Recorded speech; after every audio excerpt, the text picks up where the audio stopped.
Ready to go. Let's do this thing.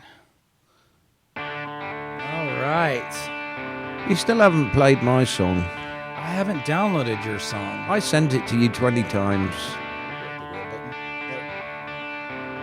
It's on flip your shirt and it's on the side of the shirt, right? Yep, that's it. All right. All right, we are live and dual recording and trying out this video thing. Ian's embarrassed because he didn't wear a tuxedo today. But I'm representing. I got the shirt on. That's true. That's true. All right, we have a special guest for you today, and we'll get into that in a second. Ray and Byron are remote. Byron is at a fish fry, so he is frying fish while on the microphone. That is dedication right there. I'm just gonna throw that right out there. Got the fish fry going. He's got the fish fry going, and then Ray, I don't know what his excuse is, but Ray's not here. Unacceptable, Ray. Oh, geez. All right, we'll get rid of it. We'll get through some. Under the bus. He's gonna butt. I know, right? We're gonna get through some housekeeping real quick. Okay, current events. Serenity Sips is doing 2 events. One June 14th. David Piggot Music's doing another open mic night. It's always been a packed house when he goes out there. And if you want to hear some good musicians, go out there June 14th. That's a Sunday. And then they have another event. I've got to cheat and look up my notes. Another event coming up for Father's Day. This is on a Saturday, and it is, I'm filibustering, going through my pictures. There we go. Saturday, June 20th. It is a comedy special called Dad's Night. So ladies, treat your men and get them out of the house. It is a comedian by the name of Trey Mack. Is he going to tell dad jokes? Yes, actually he is. He's been on CW, NBC, CBS, History Channel, Apple TV Plus, Prime Video, all the major things. He is a clean comedian, which makes him actually quite rare. PG. And yeah, no, in the comedic industry. You can get tickets for that. Contact Serenity Sips. $25 a ticket, $45 for a couple, and then $80 for a full table if you're going to bring lots of folks. But they're already taking orders for that, so I know they're filling up quick. I'm so happy for them with this event center that they're doing right now. It's just all the cool things. It's one of those things that Ryan and CJ kind of saw into fruition, and then I know Define got involved, and then Motive got involved, and then this new brand we're going to talk about in the next few seconds got involved with it to shoot all the things and make it all look good. And it's just, we can't be happier to just help them on their journey with creating this vision for them and bringing it to life. And they've already had booked events for it and kind of filled the house. They had vendor meetings. So and when are you playing there? When am I playing there? When hell freezeth over. Yeah. Next week then. So next week. Well, if we go by the weather, it's one of those things. All right. So our next guest, we actually have an in-studio guest today, and we're going to bring him in. He is you go through life and you meet folks, and when you meet someone that seems like they're from the same planet you're from, and then you're immediately jealous of their height and their hair and everything else. No. I would say if I'm on a 1,000 scale to 1 to 10, I'm about a solid 12. This guy's like a solid 38, 39. And Jarvis Menton is Black Label Branding.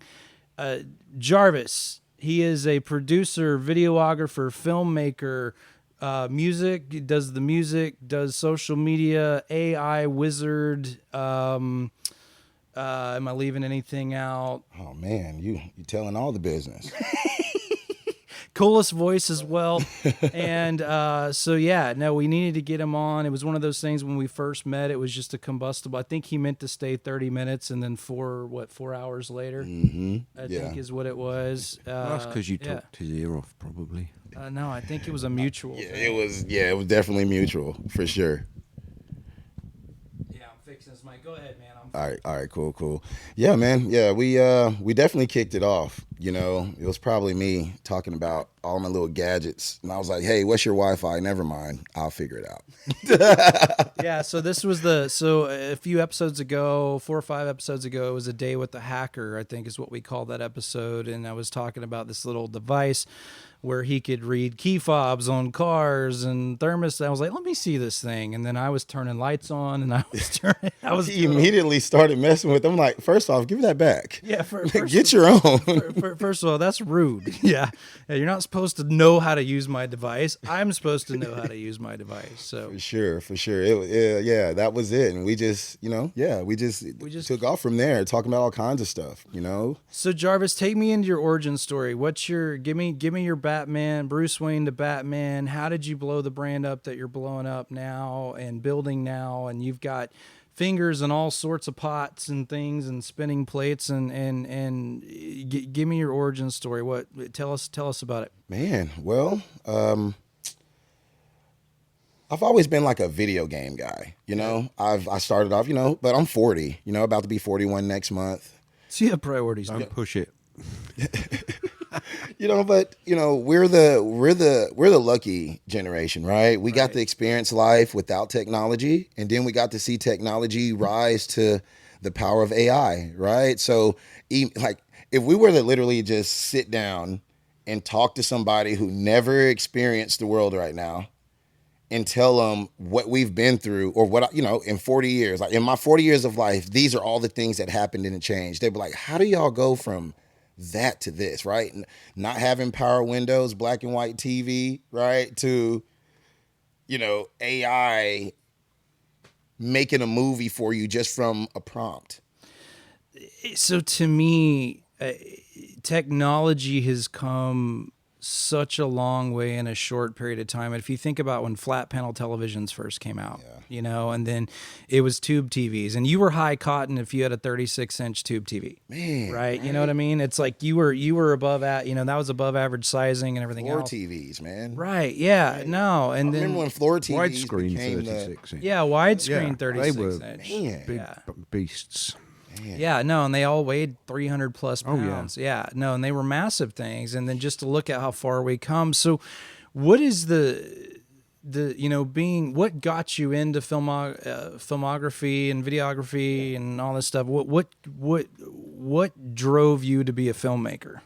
Well, I can't even really say I was much of a movie person or anything like that. I watched TV and things, but I was really outside. When the sun came up, just through my lifestyle and what was going on at home and stuff, like as soon as the sun came up, I had to be outside.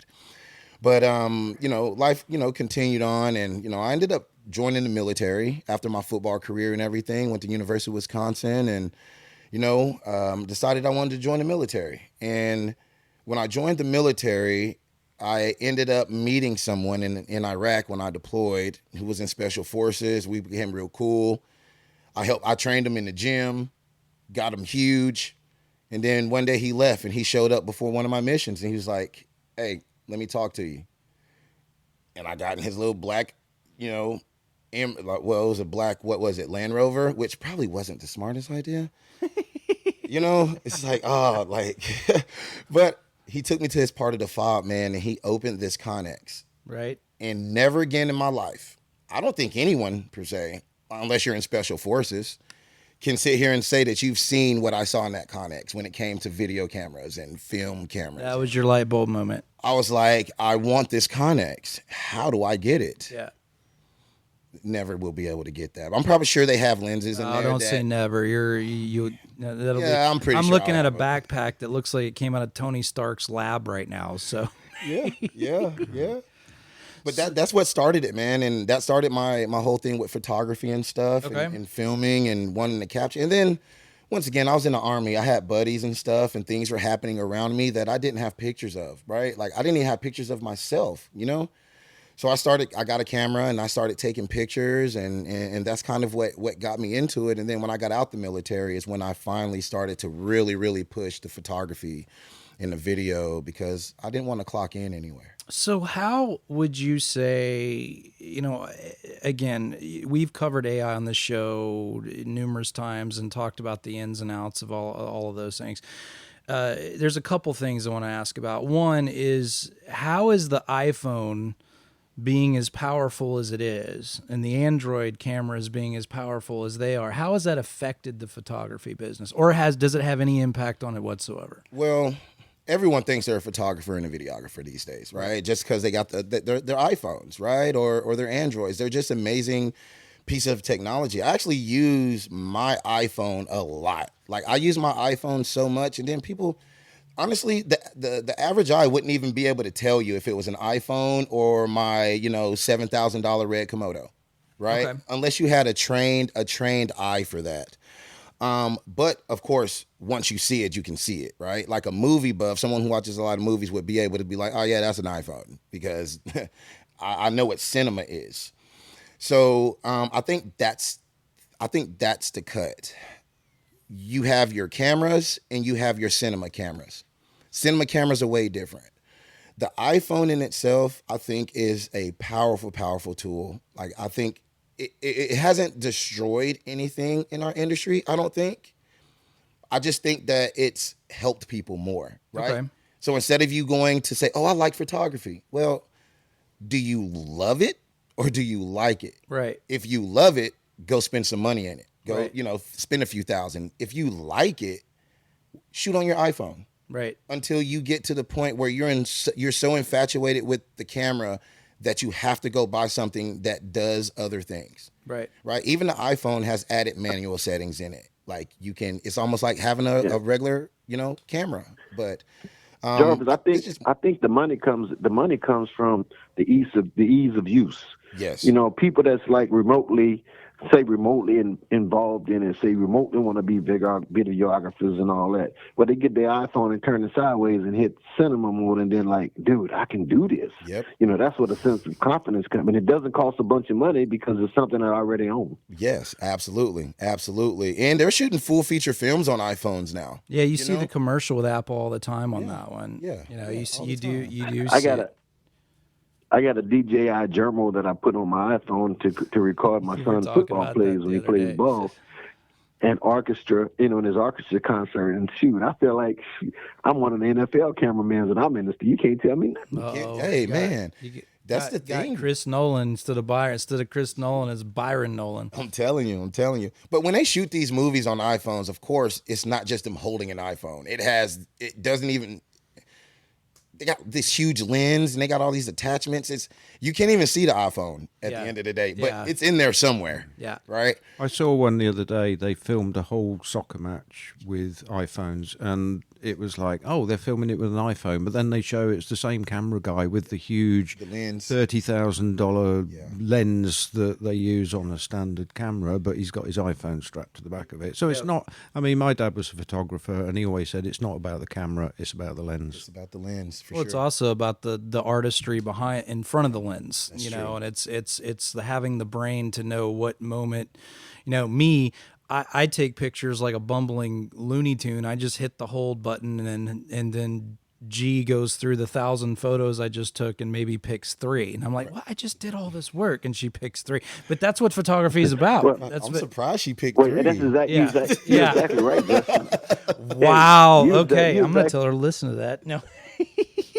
Hey, you're exactly right, because I went all over the world, and all the pictures that I have of the places of all the world I visit came from somebody else. I just don't have a sense of what to take a picture of. That's why you just push and hold the button. Yeah, that's true. I just tell people, shoot what's beautiful to you. Like, shoot what captures your eye. Like everyone's attracted to something visually. Shoot that. Some things you can't take pictures of, Jarvis. Some things you got to keep in the closet. You can't take pictures of. Yeah, that's an open-ended question. Yeah. You don't put yourself out like that. Yeah, hey, we're trying to stay out of jail. You can take them on your iPhone. Just don't put them on the cloud. True. Make sure you got a VPN.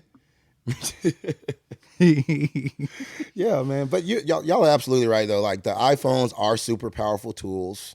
and they do a lot, but there's a lot they don't do. So let's jump into editing real quick. Now you're seeing vids, you're seeing Chat GPT and Perplexity and all this stuff creeping into the video world with what you try to do. Jarvis, with owning a company and running a company, and there's something special your company does, and I want to highlight that, and we'll put a pin in that for a moment. But do you see that? Are you threatened by that at all? Or are you embracing it? How are you coming across the whole AI synopsis of, if I was a graphical artist, I would be scared out of my mind at the moment because the ChatGPT and some of these other things are so powerful now, and they've gotten way better than even in the last year of modifying graphics for like logos and templates and signage and things like that. And whereas even a layman like me that has an artistic brain, but it doesn't have a whole lot of graphic manipulation artistry, it kind of bridges that gap. How are you approaching that? Are you one of those that's embracing it, or are you Heismaning it and just educating your clients about the difference between the two, or what is your approach to that? Well, I'm very much embracing the new age of technology. Okay. I'm all about it. When I say I like tech, I like all of it. Clearly, I love to be able to talk to people. Yeah. Which is very rare because they just look at me like, what are you talking about? Right. It just goes over their head. But, like I said, like when I met you, it was like instantly we're going to talk for a few hours because we don't get to talk to people about the things that we enjoy. Dorky things. Right? Like, and then people also look at me weird because I don't look like that. Hey, first of all, in order for Justin to talk to people, he must answer his phone. That's true. Number one. Hey, when Jarvis calls, I don't. It's just magic. It's like, I get to talk to myself. So I'm gonna answer the phone when Jarvis calls. You're screening your calls for certain people. That's true. It. I understand. No, man, that's I true. feel some type of way. Hurt my feelings. I'm the same way though. I'm the same way. I'm like, what do you need? What do you want? What kind of energy am I going to have to put into this call? call? Well, but to be fair, Jarvis has never stolen anything from me. How are those new speakers? Again, it's not stealing. It's not stealing when you watch me take it and you know where it's at. And then what is your motto? If you always owe somebody something, then you'll never go broke. Never broke. Never broke. You never broke. That's If somebody always owes you something, you never go broke. Man, is what that is. Yeah, what that is. That's one of my biggest things in life. I was like, you do that. I'm an honest thief. Yeah, he's an honest thief. I'm an honest thief. You know where it's at.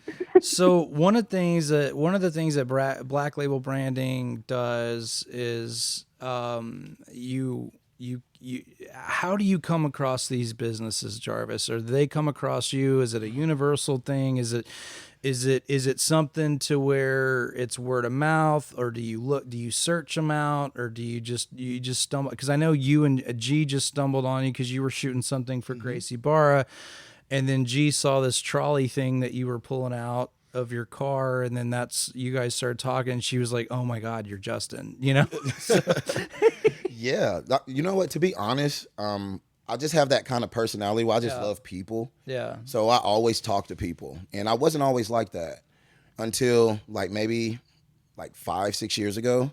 Somebody flipped your switch. Man, I just started realizing, because I was a video game guy.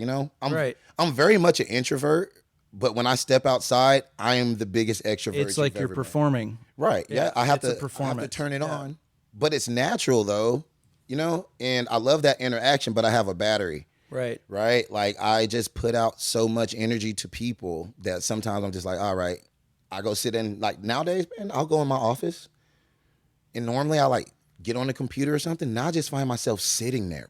See, so when G comes home, sometimes I'll just be sitting there, no music on, no nothing. And she's like, what are you doing, creepy? And I'm just like, because part of the process of what we do is I get overstimulated because I'm around it all the time. I'm around good audio. I'm around cinemas. I'm building cinemas. I'm designing it. I'm this. And then, believe it or not, there are moments where we don't want to talk. Man, and I talk so freaking much, dude. Right. From the moment I wake up, it's a phone call. I can relate because I'm borderline antisocial. Speaking of somebody that doesn't like to talk, Ray, are you alive? I am. I'm just enjoying this conversation, man. Like it is. No, seriously. Speaking of somebody not talking, Ray's just so you're listening to the podcast as we record it. Yeah, because I'm not going to listen to it afterwards. So Ray actually works for IMAX. So really? So he's actually works on the technical side of IMAX. So you'll immediately fall in love with the dude. So all the stuff that we build here, he's on another different level, stratosphere, because he gets to play with it every day. Man, I have to see a camera face to face, man. I have to see. Well, it's it's something interesting. It's funny that you say that because on the IMAX website, I think there's access, for everybody that's on there. They actually made an IMAX camera popcorn bucket. So, I mean, it does. It's kind of cool. But anyways, cool. The IMAX, the IMAX camera is just an unbelievable piece of technology. Dude, it's an awesome tool. What they've done. Yeah, I mean, from what they've done from day one of IMAX, shooting documentaries and things like that to the newer cameras that they've designed. They developed specifically for Christopher Nolan for shooting The Odyssey. Man. So it's the technology, the time, the research and development that they put into it. A lot of it is designed in house.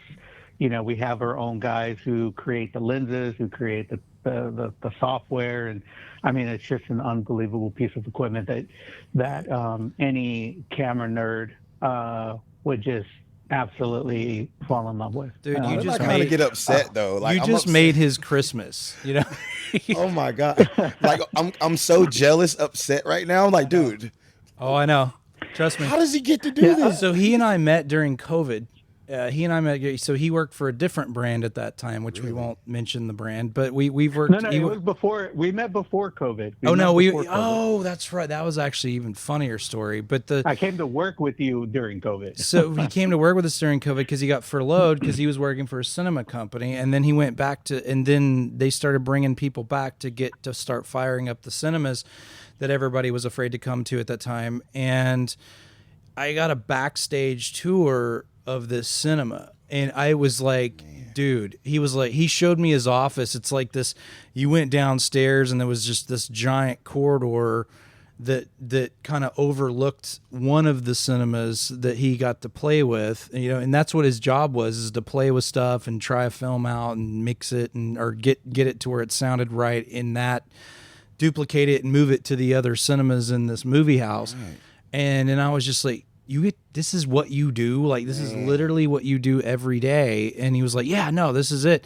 And I was like, I was blown away because these projectors are like as long as this room, it's so. The amount of time I spent on YouTube looking at IMAX cameras and watching Christopher Nolan, because Christopher Nolan, his whole process is still he broke old several of them. He still does film. He still cuts and like he's deep into that. Like he's never going to step forward into the digital. Yeah. Oh no, he broke several. There was a story with him when he filmed The Dark Knight. Yeah. And he goes, he broke two of them right away because he didn't. One, he welded a rig together for the motorcycle scene, where on the Bat Cycle, when he was going after the Joker was blowing everybody to heck in a handbasket. Did someone say motorcycles? Oh yes, yeah, exactly. And so he took this IMAX rig and tried to strap it to the Bat bike, and it broke and it fell off and just destroyed this camera. And so they had a second one. And he goes, okay, well, that was a bad idea. Let's put it on a rig that in front and behind of the Bat bike, and it fell off the rig hit a bump and it cracked the lens in it, and so he had to be the one to call IMAX to get a third camera, and then IMAX said, okay, here's the deal. There are only 5 of these things that exist in the world. Oh my God. 3 of them have been to space and back and have been okay. What are you doing with these cameras? And so he said, and he goes, all right, we're going to give you another camera, but I'm going to send our team down there and we're going to help you film whatever the hell it is you're trying to film. Mm-hmm. And that's what they did. And that's how it ended up. And that's why The Dark Knight, when you go watch the movie, it goes IMAX Cinescope, because the opening scene, but the most abusive scene they shot was when the semi truck flips end over end and he's on the motorcycle, because they were trying to catch the speed of that motorcycle with the finesse of that IMAX lens. And so, no, he's the only human being that's broke 3 of the 5 IMAX cameras that existed at that time. So, Right. And how much do those things cost? Do you have any idea? The camera or the pop? $1 million. Yeah, I do not. I don't know. I don't know how much an IMAX camera costs, but Ray, you should know the definitely- answers to these questions. I can tell you the popcorn bucket is $50. Yeah, well, there you But go. they've sold out $50 already. for the popcorn bucket. Yeah, No, so if you I've want heard an they're around IMAX camera, 700. There's a good way of getting it. Right. One of the cheaper, the least expensive one they had was like $750,000. Oh, we should buy 4, dude. Yeah, Yeah, you want to split them? You can buy 2, and I'll buy 2. Yeah, the one they refused to give them was like how many 1.5 or stoves I something. can buy for $750,000? How many subwoofers? What? The big one, hey, their most expensive Byron, one is I'm gonna have like to almost break $2 million. this Jeez. Yeah, the most expensive IMAX Yeah. camera is like $2 million. Well, and then Maverick was also shot. Wasn't that also shot in IMAX as well? With the It might have been partial. It might have been partially shot. I mean, there's quite a few movies that are, when it, a lot of times, the thing that, what people kind of get a little confused about when you see a film in IMAX is that you have to really kind of pay attention, because the whole film is not shot in IMAX. No.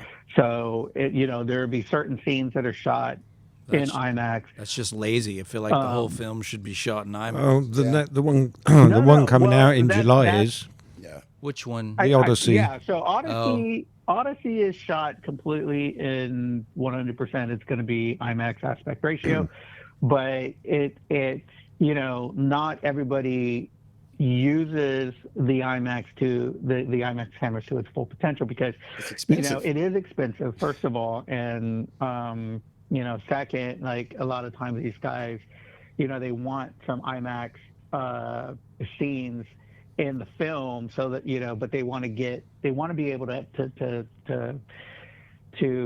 get their movie out on time. It's there's a lot of process that goes through from the studios to IMAX, because there's a process that goes in, because these guys have to take whatever is shot and then gets sent to IMAX, and then IMAX does their magic, and then the results you see on screen. Now, the difference between what Nolan is doing and what everybody else is doing is that he's been working hand in hand with our IMAX team that he works with, and they did develop this camera for Odyssey, and he wanted to shoot this all in IMAX aspect ratio. I think it's 143 or 19.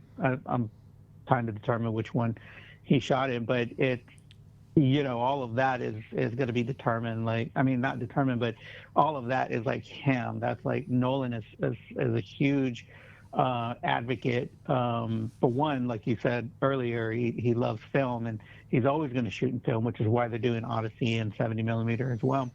But, 2.1 million feet of film used. So, Ray, they're actually using film for that? Yeah. They're not shooting that digitally, guys? IMAX isn't digital.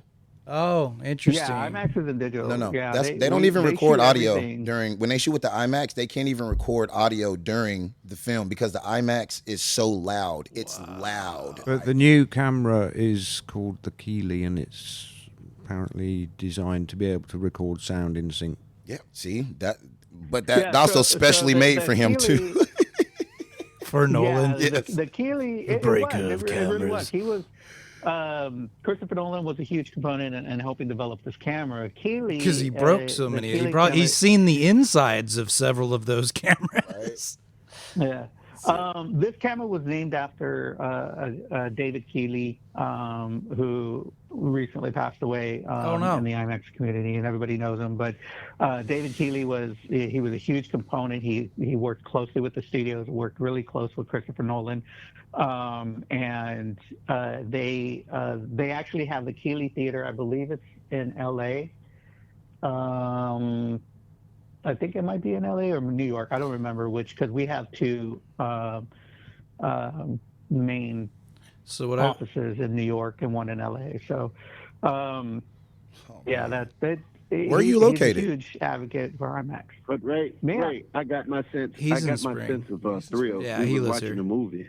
He just couldn't be And here my today. wife asked me, "Are you supposed to feel the bass in your chest?" I said, "Yes, yes, yes, yes, yes, yes, yes." It's supposed to feel the bass everywhere, love. That's how it Everywhere, works. not just you got to make some adjustments if you're just filling in the chest, bro. Hey, she said, Yeah. Gotta get in the seat shakers, bro. To breathe. I said, "Don't worry about it. It's supposed to do that." You know, Byron's. If your little guys aren't in your stomach, then it's not doing its job. It's not doing You it. know, Byron's got the bed shakers, so Yeah, no, he put a Sonos sub underneath his bed. I'm not trying to put rumors out Hey, there, but you know. when you've been married 34 years, you need all the help you can get. Oh my God. So on the IMAX thing, that it was funny in the home cinema world. The movie that Byron hates the most because every time he watches it, it costs him money. The original, the OG.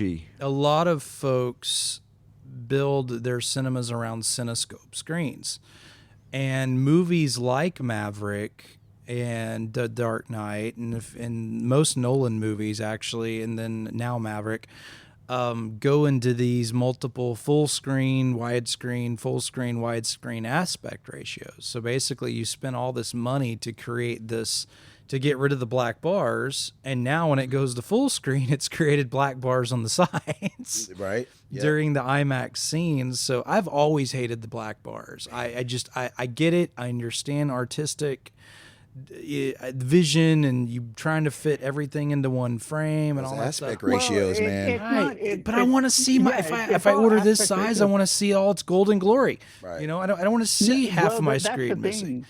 That's the thing, Justin, is that, you know, when you to get the full picture of everything, you really have to understand, you know, what the director is trying to accomplish by using the different types of aspect ratios that they're using. Right. Like, you know, for the longest time, Spielberg never shot in a 2:3:9 aspect ratio. He was always 1:8:5. And then I don't know, you know, if that had changed because it's been a while. It's probably since I've seen a Lucas that Spielberg dragged movie. him into that. You want to know what changed? What's that? Anamorphic lenses. So it's a whole science, but when you see those bars, these directors now are obsessed with this anamorphic look. And when you have an anamorphic lens, it stretches your footage so that you can see more, and then you de-squeeze it. But when you de-squeeze it to make it normal size, like 16:9, for instance, right?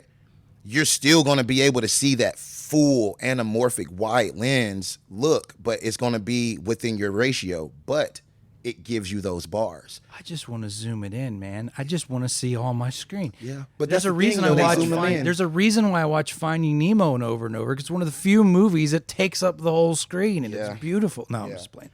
But that's the Yeah, thing, I though. If you're mean, shooting 4K and then you put an anamorphic lens on that, now we're getting into math. Yeah. Right? Yeah. And Yeah, it gets a little more complicated. You know, I mean, we could probably sit here and talk Is about, that the one you know, that stretches the lenses. parts of the picture? So not, there's- not the whole picture, but side parts get stretched. Yeah, well, it's called a it stretches. panamorph. So you can get it in different like ratios. So like my anamorphic lenses. So I bought a new cinema camera, another one. Shocker.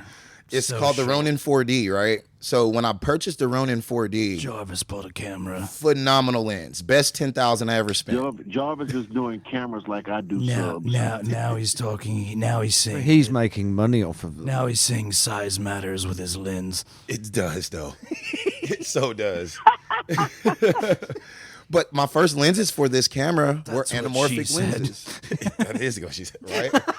Yeah, and Jarvis, I like the fact that you're using anamorphic lenses because that's one of the things that we've used in the cinema for as long as I've been working in this industry, and I'm hitting 35 years in this industry, which is going to go back. I mean, with between using a flat aspect ratio lens, which in the cinema would be, a 1.85. Yep. But, we did use anamorphic lenses for 35 millimeter to kind of give you, that different aspect of whatever the director was shooting in. Yes. Right. Which is in our case would be 239. Mm-hmm.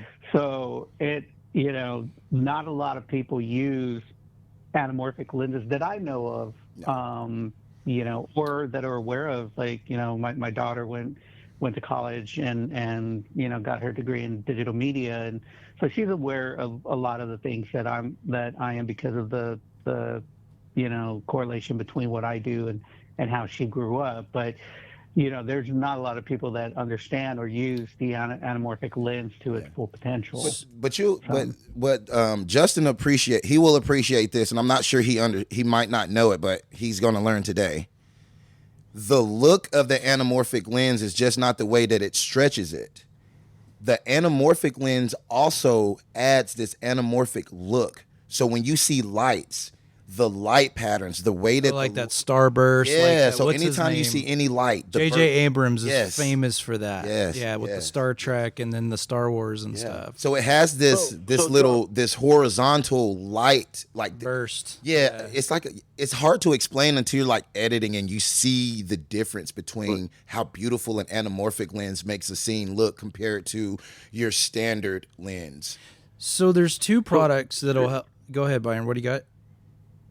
So, Jarvis, for the people who are not so technical, can you give a general definition of anamorphic for the listeners that's not, highly technical? Just some kind of simple, real-life common comparison. Stretched. So let's say you look at your iPhone, right?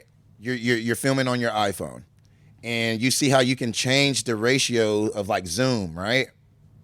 When you go from like your 0.2 or whatever it might be, right? Because you get 5. Let's say you're at, let me look at it.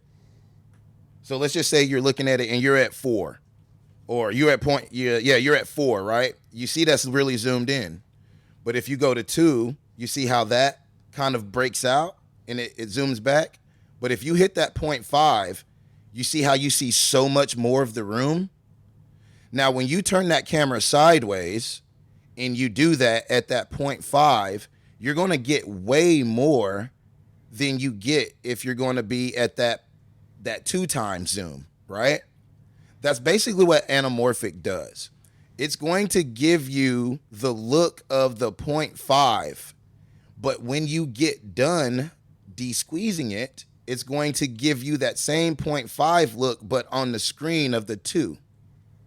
If that makes sense, right? So you're gonna break it down and you're still gonna put it back to where you are, but it's gonna shoot it wide.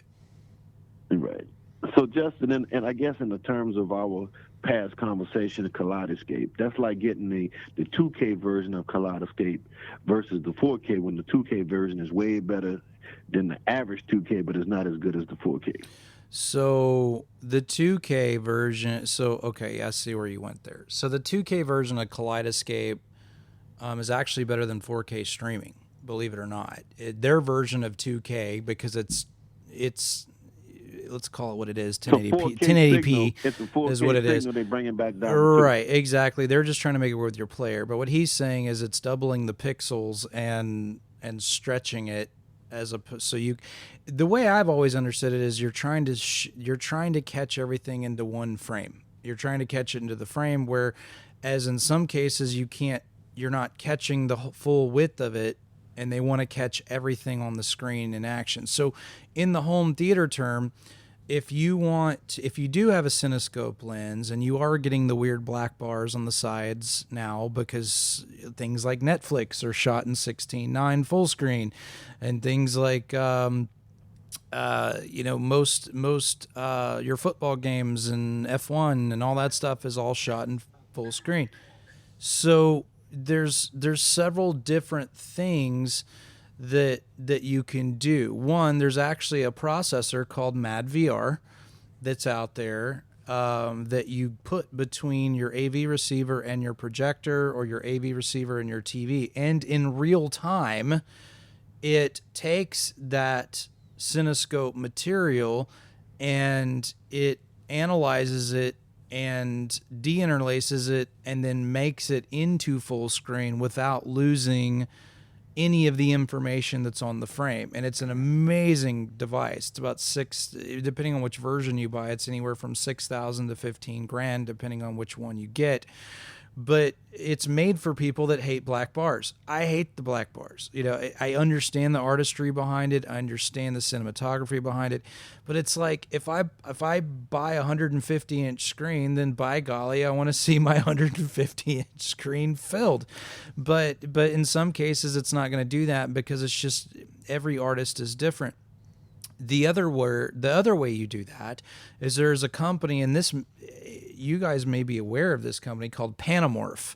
So Panamorph is a Cinescope lens attachment that you can put on the front of a normal native 16:9 projector, and it will, by having zoom presets, it'll actually zoom in and zoom out to where it fills the whole screen. The cool part about filling the whole screen with a lens attachment instead of using a digital zoom is that when you're filling it with a lens attachment, you're using the full light output of your projector.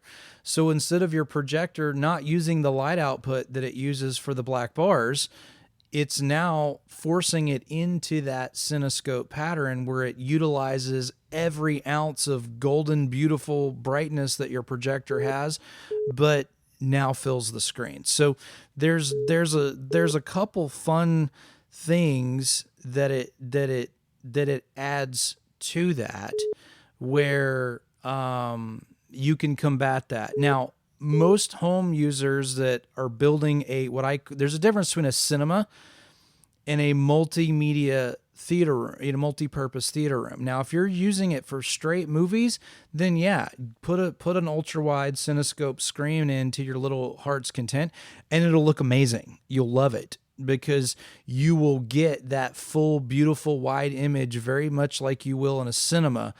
The problem is when you start trying to use PlayStation or Netflix or a football game and things like that, that's where the handicap starts to present itself. I don't want to say handicap. That's where the Achilles heel starts to present itself, right? And so that's where you have to have a Panamorph lens, or you have to have that MadVR that's going to do it digitally. Now, to me, I like the lens, and this is not a shot at MadVR and what that product does. It's a phenomenal product, phenomenal people that work for MadVR.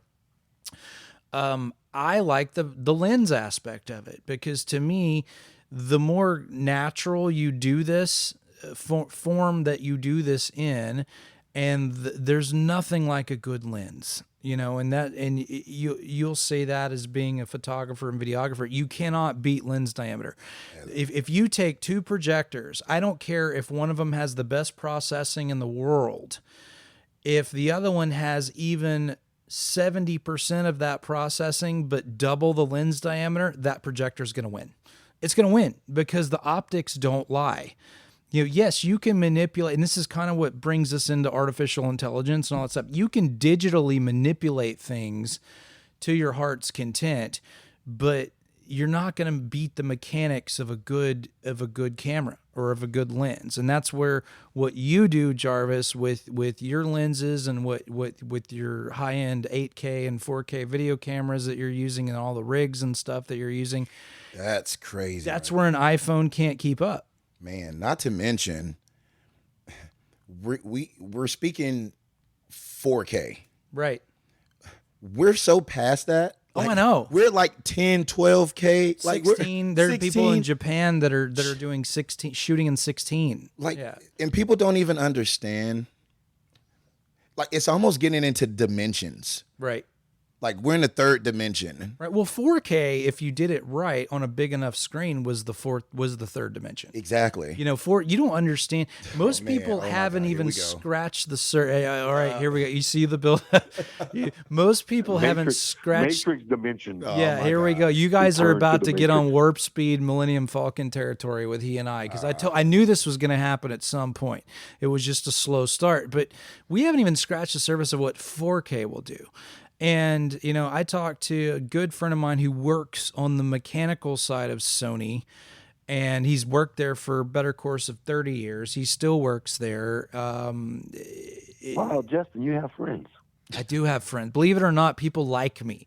They just have to keep up and not take naps in between. So Wow. Yeah, so no, what he had said is that Sony of all people, and Sony's kind of an interesting animal, and Ray can tell you a little bit more about the Sony on his world on the projection side of it. Sony is actually pulling out of 8K, not really pulling out, but just they're not putting more research and development into 8K because of the video game industry, because it didn't really catch on to the video world. Some people, me included, don't want to be shot in 16K or even 10K or 11, because I don't need to see that my pores have pores that also have pores, so Well, it's Justin, if you're talking about 16K, and I'm sure that you guys, if you've ever seen this, I haven't. Maybe Jarvis had. Have you seen it? What's that? 16K. Oh, Oh wait. All I'm right. gonna let y'all do y'all thing. I'm gonna let y'all do y'all thing before I even say anything. Okay. Go ahead. So there's during the Apollo missions, when they were filming everything, they were getting ready. I don't remember, but where it was at. I think it was either on HBO or Netflix. I don't remember where I saw it, but I watched the documentary called Apollo. And originally they shot whatever that they shot was in 16K. Well, when they found the footage, they didn't have any way to process the film. So they actually had to build their own system to where they're able to put this together. And when was this? Create the documentary and then play it. When you watch this thing, you're thinking that somebody created this documentary and they in modern times, but using, if it was, it's a modern film that was acting like, it's being, done in the 60s. Right. It looks so realistic, but it didn't give you that soap opera effect. It looks so good. If you ever get a chance to watch it, they go through the whole process of what they had to do in order to get this. And when you look at this 16K film, it's just absolutely amazing. Is this where they get into the moon landing was shot on a soundstage stuff and all that, just because they don't understand how the film came from? Ray, is it? We're talking about that genre? No, well, no. I mean, it's actual footage. It's actual film that was shot. What Apollo mission was this? When? What time frame? I don't remember. The movie. Okay. The movie's called the documentary is called Apollo.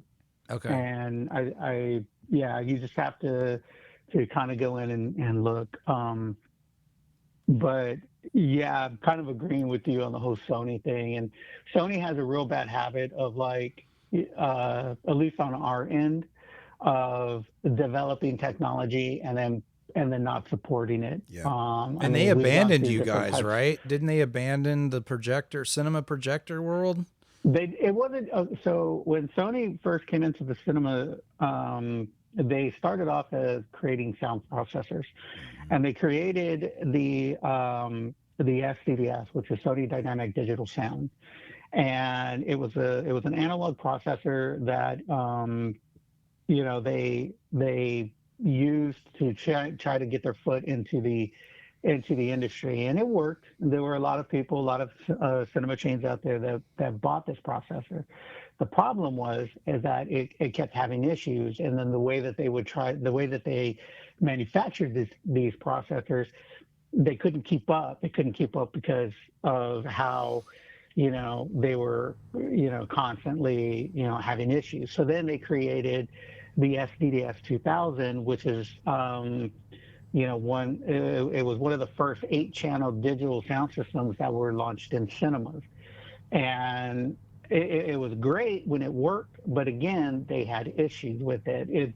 They had LED clusters that were reading the soundtrack because it was a digital soundtrack, and then, those were having to be changed out like every so often. So again, couldn't keep up. They also had a DSP board in there that they couldn't keep up with production on that, so they abandoned that. Then they came up with the new one, which was the SDDS 3000, and that one was another world of trouble, because the film that was on there was like it would cause vibrations, and it would cause soundtracks to skip as you're sitting there watching. And so Ray really likes Sony. Because of how they came into the game, they were late. They couldn't get their digital tracks onto a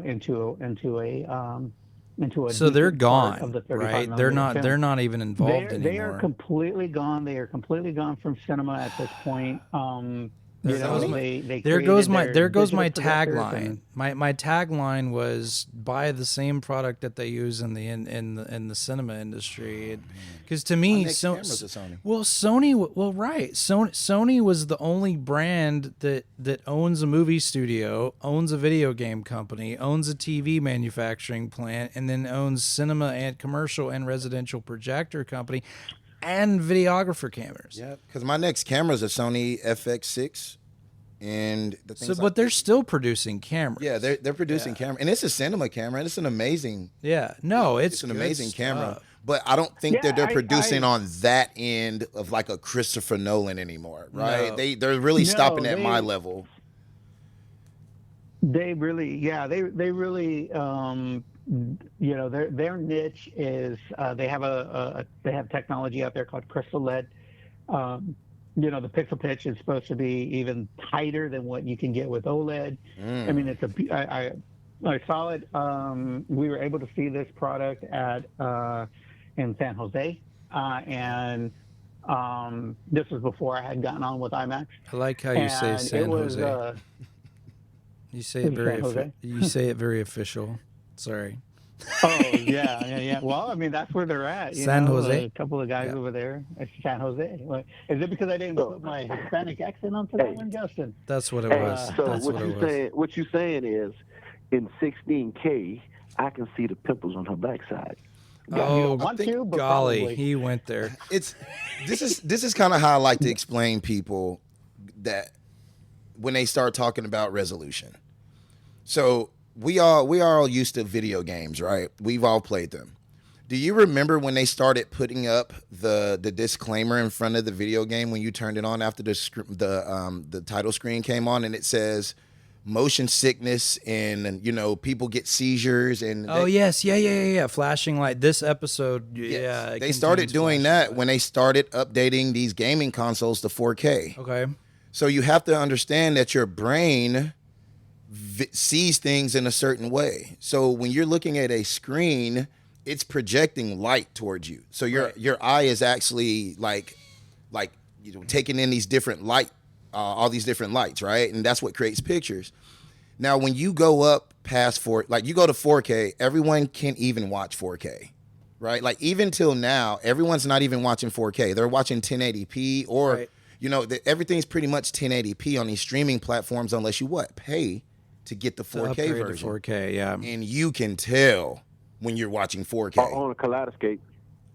Yeah, right? You're just listen. Y'all are spoiled here, okay? People don't understand that when you say that. So Jarvis, quick question: Justin's spoiled because he's got the basis of the roadblock of the Roadblocks lawsuit. What's that? Say that again one more time. The thing that the disclaimer that he was talking about the motion signals and the brain and all that. I think that's the basis of the lawsuit that people have against Roadblocks. No. That's the gaming platform. Oh, Roblox. That everybody ever against them because they got all those weirdos trying to talk to kids. That's what their lawsuit is. Yeah, they ain't lying there. I don't know how Byron segued into that.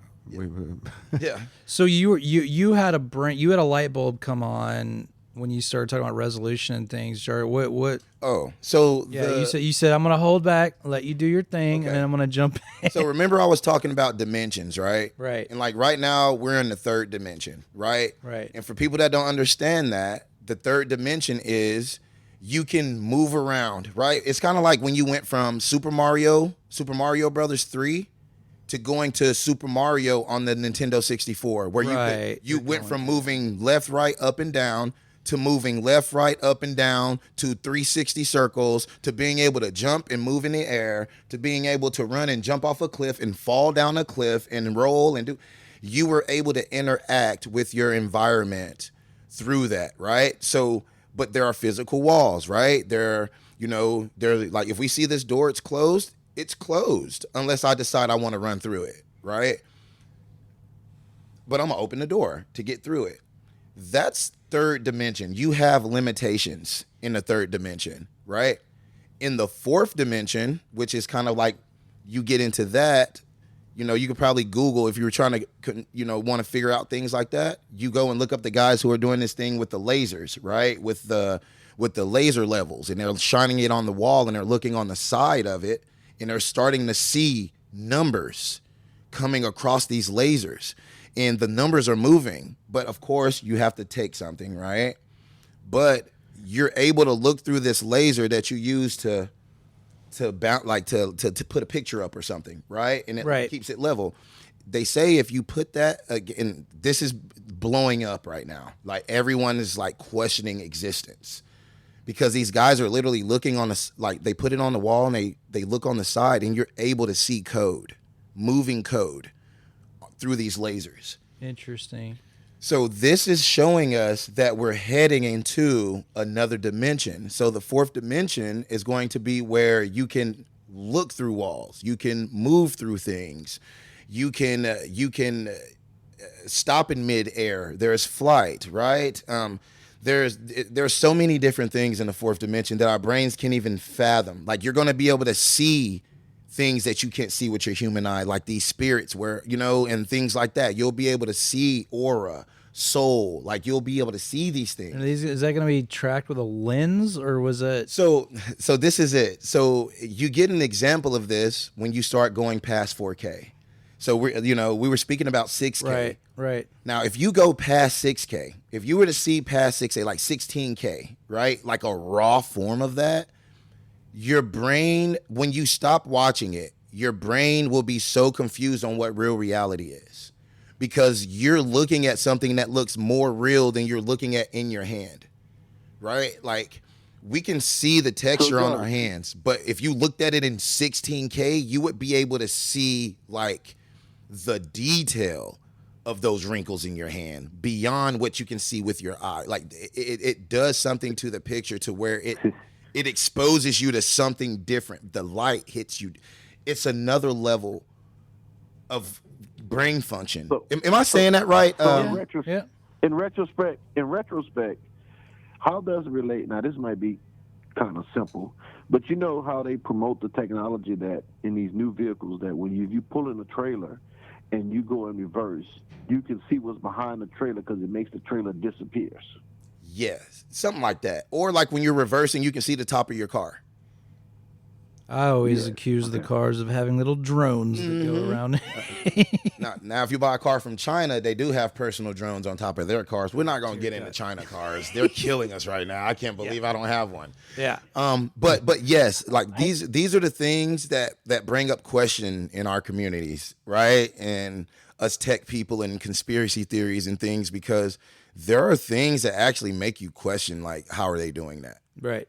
Right. It's just like, there's no way you have a satellite. Like, for instance, I could purchase, like, remember I told you that? Yeah.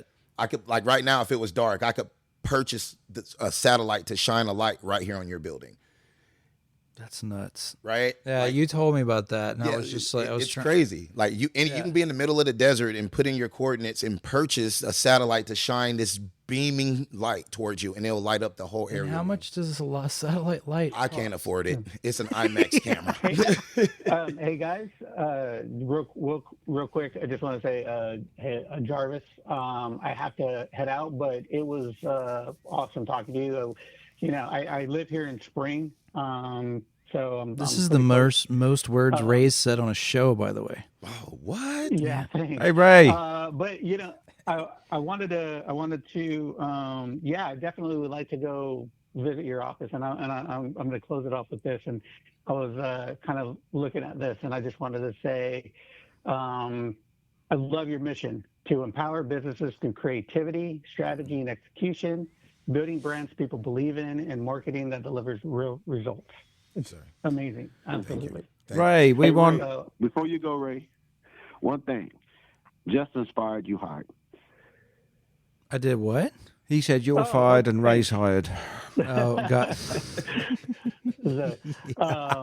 But yeah, I would absolutely love to see what you got, and unfortunately, I wasn't able to be there to meet you in person.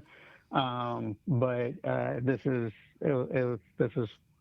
the one of the tasks that, talking about IMAX cameras and stuff like that. Like, I love cameras myself, and I'm not saying I'm a great photographer or anything, but this is what I did in high school, and just kind of throughout my career is something that I've always loved to do, and I would really like to see what you got, and either Oh, we can yeah, meet you over got to at check out his new Justin's, or I studio. He just opened a new studio so- he's working on now.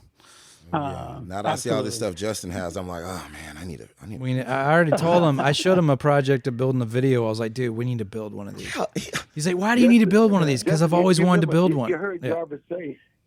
You heard Jarvis say we spoil, right? Yeah. You remember, keep that in mind. Yeah, he did say that. That's So, true. Anyways, you guys enjoy the rest of the cast, and Absolutely. I will hit you guys up. Absolutely. Thanks, Ray. Ray, we'll talk to you soon, man. I look forward to meeting you in person, man. All right, have a good one. Absolutely. So yeah, no, I mean, there's all kinds of fun stuff that's out there. Again, I don't think we scratched the surface of 4K. I remember when 4K first came out, and the whole purpose of 4K was to go bigger and sit closer, Right. and then 8K is now doubling the 4K. And then now it's like, okay, now you're sitting inside of the screen. And then now 16K, now you're sitting inside of the We're not even saying, look, and that's just with your eye. Wait till you put on the goggles or something. Or that's going to be nuts. like there are so many ways to watch so when I got exposed to higher resolutions, I got sick. Yep. And I'm not the type of person to get sick off of things like that. But I had a buddy that showed me some things, and it was mind blowing, man. In the back of a Land Rover, was it? Right. Well, so many weird things happen like that to me, dude. Like, yeah, he's like, crazy. come here, little young Jarvis, fella. I'm so glad you cleared up that thing when you got exposed. Because you said when you got exposed, you just left it open. Yeah, man, it was weirdest things. Dude pulled up in a parking lot, wanted him to sit in a van. For real. Hey, they say once you get exposed to something, you can't unexpose yourself from it. Hey, and if they did approach him like that, they better pack a lunch, because he's like 6'3" and built like a house. Dude, So. at that time in the Army, I was like 285, bro. I was massive. Jeez. I was huge. I was you picking can't up leave- MRAPs. Like, Yeah. Hey, you can't leave opening statements like that around us because we're going to fill in the blanks and it's not going to be Especially good. Byron. Yes. Yeah. Hey, I'm a military man. Y'all ain't saying nothing. I ain't No, heard. he ain't saying nothing that he ain't made up already. I'm telling you. Y'all are mild. Yeah, this is a mild show. We're infantry over here, man. We laugh at things y'all would think we were crazy about. Yeah. So, but yeah, no, I don't think we've even scratched the surface of what it'll do. I know a lot of the industry sort of pulled out of the 8K world because, again, they were really jumping on the gaming side of things, and nobody wanted to buy their kid a $6,000 8K television. And because that's what they were now, and eventually now you're seeing 100-inch televisions for $1,500. That's what I'm saying. It's like, and those are 4K, and then on top of that, a lot of these manufacturers aren't jumping into the 8K stratosphere because it was built off of the gaming platform. Yes. And I know PlayStation 5 went hard in the paint with 8K. Xbox has started playing peekaboo with 8K. A lot of projectors can't handle it. A lot of the televisions couldn't handle it. And again, in my opinion, unless you're going to go above a size of 65 inches, 8K doesn't make a whole lot of sense, because the whole reason is to go bigger and sit closer, and that's because that's where most imagery and most optics start falling apart, is as you start blowing it up and zooming into it. And but there are 8K surveillance, like security cameras. Yeah. Like there's one we have down the road that has a 32x zoom on it. It has 2 lenses on it. One lens is for capturing. The other lens is to, as soon as it comes into the peripheral of that lens, the motorized lens zooms in and literally follows you, and you can see things like eye color or whether he needed to trim his nose hairs or not. It's out there, and it's really, you're seeing a lot more of this development in the surveillance and security side of things, because China isn't afraid of 16K. They're not afraid of 8K. They don't care about the film industry. They don't care. It's one of those things. If they can use it, they're going to use it, and if it's at their disposal, it goes into their disposal. Now, where these resolutions don't apply, and this is where I bring your film studio up, of, hey, we need to build one of these because I have a problem with building those things. And not that I have a problem with building those things, I have a problem affording to build one of those things. When you start building these micro LED panels, like these really giant screens, resolution doesn't apply anymore. No. Because you're not into 1920 by whatever, and you're not into 2440 by whatever, because you got to remember, those are pixel counts. Yep. Right? So the bigger you go, the more pixels you're going to have, and the more you get into those resolutions that don't exist yet. Right. And so if you go look at what Disney did, Disney built a giant sphere. You think the Vegas sphere is cool.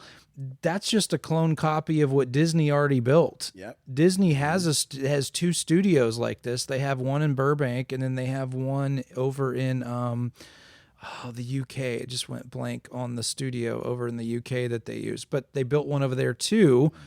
And The Mandalorian was completely shot in these studios. And you can be on a desert. Yep. You can be... They got one here in... They actually have... That's actually where it's really going, to be honest with you. You remember when we were younger, we used to go to the planetarium? Yes. Oh, exactly my God, like that. So yeah. Cool. Yeah. But now it's everywhere. Yeah, but yeah, they were doing that back then. You don't think they were already dabbling with what's going on right now? Then we're behind 30 years. Oh, absolutely. Right? Like they have a studio here in Houston, actually. You don't even need props. You just go into a room and you say, hey, I want to be in the Sierra Desert, and it's everything. Hey, I want a car to roll over in front of me. Like, they just take these panels and they just move these panels in different layers, and now you have a whole scene. Mapping, yeah. Right? And it just, and you're standing there and you'll see a car go in front of you, but the car will move, and then there would literally be something physical in front of you, and even though something moves in front of you, you're standing there and it's still showing your body. I don't know how they do it, bro. Well, so it's the holodeck. Yeah. Yeah. Well, you're right. In Star Trek, exactly. Yes, it's exactly what it is. That's what it is, man. And then they had that they had that concept. And when did Star Trek Next Generation come out, in the 90s? Yes. They were doing all that stuff. I think I can't say it a better way when you said the 4th dimension. So I think about the 4th dimension when you see a lot of these sidewalk. You see the videos all the time on Facebook, and it sucks you in every time. These sidewalk artists that build something that looks like you're falling off a cliff. Yes. And then it shows. So here's the interesting thing about animals. Animals see in that dimension. Yep. So that's why when they walk, they look down, and then they won't go across it. They'll go around it because they see. I'm dubious about those videos, though, because you're seeing it from the perspective of the camera, right? And it looks real. It looks like it's steps going down into the ground. Yeah. But from where the dog stood, it doesn't look anything like that. It's just chalk on the ground. Right. So why does he think it's steps? Just the way their eyes are built. It's the way they see their perspective. So what's interesting, and I love that you said that, because here's what's interesting about it. Back in the day, when it was 480, It wasn't even 480p. It was just 480i. That was just standard broadcast television. And then you had 720. Dogs couldn't see it. Even up to 1080p, dogs couldn't see it. But my dogs, when I'm watching my 4K OLED in the living room, oh my God, Tilly's watching TV. Like I cannot watch Jurassic Park. I cannot watch Yellowstone. I cannot watch anything with a horse. And God forbid you're ever watching TV at night and a dog food commercial comes on, because she is going to jump off the bed and go through that TV. Have y'all turned on Bluey for her? You know, no. Bluey is developed and designed for dogs. No, we need to. Yeah, they actually have the color science, so dogs watch Bluey. People are turning it on for them when they go to work, and their dogs will watch Bluey because the color science behind Bluey is meant for dogs. What's funny is there's only 1 out of the 4 dogs that do it. Tilly is the only one. Now, Benny will catch a glimpse every now and then, and it'll startle him, and then he didn't pay attention. He goes off on his merry way. But Tilly literally sits on the couch. Cats don't care. I have cats, and they at least one of them watches TV.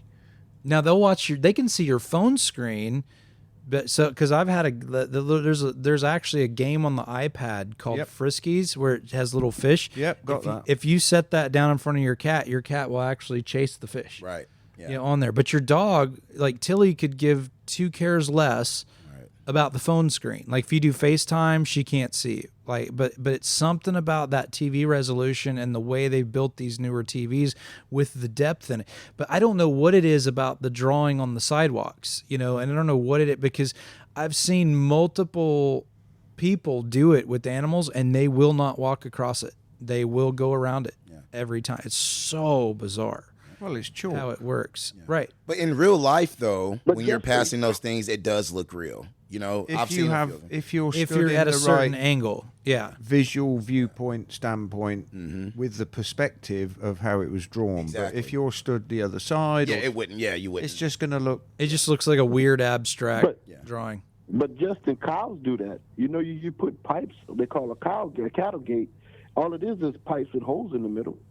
And they'll stop at their cattle gate. They won't even cross the cattle gate, and it's not even highly detailed as the sidewalk part. That's weird. Yeah. Maybe it's a texture thing with them, but now it's just interesting about where it's heading and things like that. Now, cinemas have to create another gimmick to stay alive, in my opinion. And of course, raising on the show at the moment, but it's, to me, movies are coming out. Used to, it was years before a movie came out on VHS or DVD. Oh, yeah. Now it's like weeks. Yeah. Like Mortal Kombat 2 is going to come out next week and it's still in the theater. Yeah. You know what I mean? They're going to lose on money. You can stream things that are still in the theater. Yeah. Right. Yep. Well, exactly. If you have a Kaleidoscape, you can get it even before you can get it on Apple or Roku or Amazon or anything else. We see it almost 3 weeks before it comes out on the other platforms. Yeah. Because they have the rights to it. Yeah. They have the relationship with the movie studios. So they're going to have to come out. Like, I've seen this thing called 4DX where it has the side screens and then the front screen, and then now there's the stuff that blows air at you. Oh, yeah. There's stuff that now blows mist at you, and air and all this other stuff. Well, so Disney have been doing that. Yeah. Universal Studios did that last time out. This was with the Terminator thing. In 2005 we went. Yeah, and it wasn't even that. That was Terminator 3D or 4D. They had the Spider-Man thing where Spider-Man, and the water guy come out, and then it'll mist and everything. But yeah, man, that's all that stuff is here, man. And like it's here, but it's really our fault that streaming is like it is. Because what was it? The downloading LimeWire and Pirate Bay. We ruined ourselves. Like we brought this, right? We brought this upon ourselves, honestly, because they are so stuck on not losing money instantly. They know that if they don't get if they don't get something up for you to purchase that, you're gonna get it somewhere. You're not wrong. I mean, you're not wrong with it. There's a way to. I mean, they're combating it pretty good. Like getting rid of hard disk media has helped Right. For sure. Using these streaming services have a very high profile security software called HDCP that's now built in. So HDCP is not new. It's been out forever, but now they're implementing those things to where if you don't have certain settings on your AV receiver that are turned on, you'll see a message come up when you're trying to stream Disney Plus or Paramount Plus and saying this device is not within HDCP guidelines. Please unplug the device and plug it directly into your TV. Thinking, and the reason why it's not that they don't want you to use surround sound, it's they think you're extracting data. Right. And a lot of those receivers, you have to go in and you have to turn zone 2 off, like zone 2 video output off, because it thinks that you're recording it. And now those security protocols are built into place. I've said it on the show several times, Hollywood does not want you to have your own physical hard copy. They don't, because exactly for that reason, for Pirate Bay.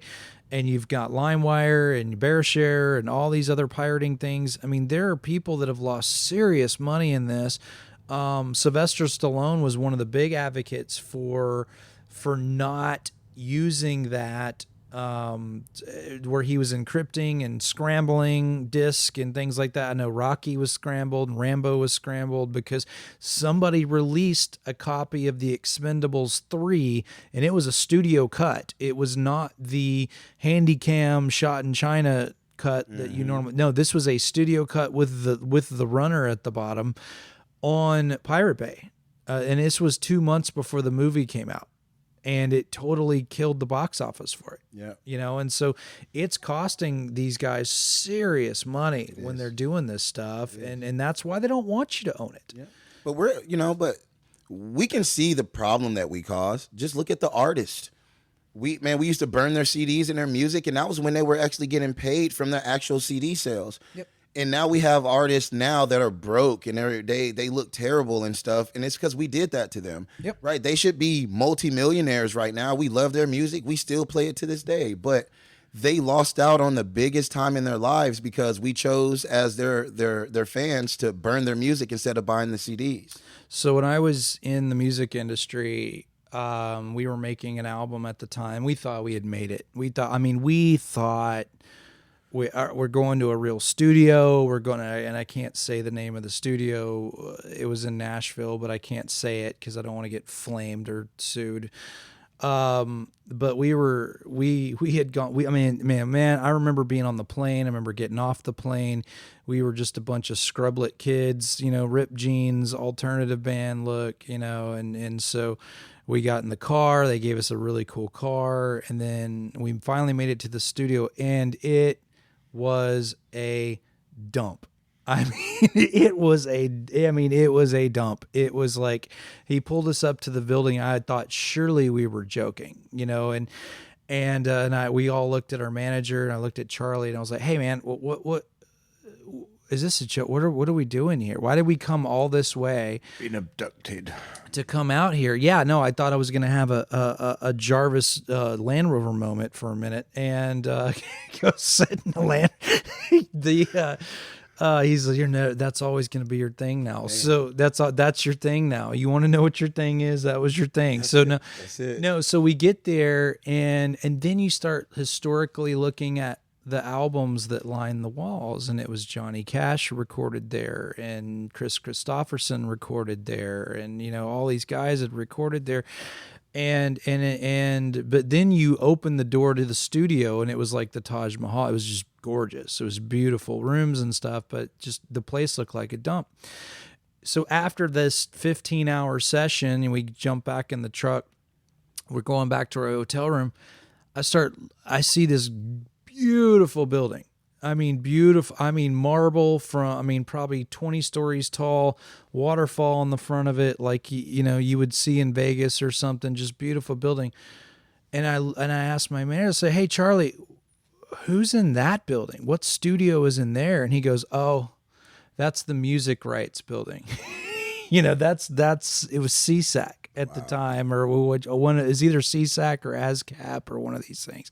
And I was like, it's a what? And he goes, yeah. And at this time, this was before streaming had started. I mean, iTunes had just started playing Peekaboo. And this is before streaming was a thing. And he said, yeah, no, he said that building and other buildings in that row are going to change everything for artists. And I was like, in a good way. And he didn't answer. And so, and I never understood what he meant until now. Now you fast forward, 30 years from then. And, he's not wrong. Artists are getting paid pennies on a penny on a penny on a penny on a penny of a fraction of a fraction of a fraction of a fraction of a penny per stream.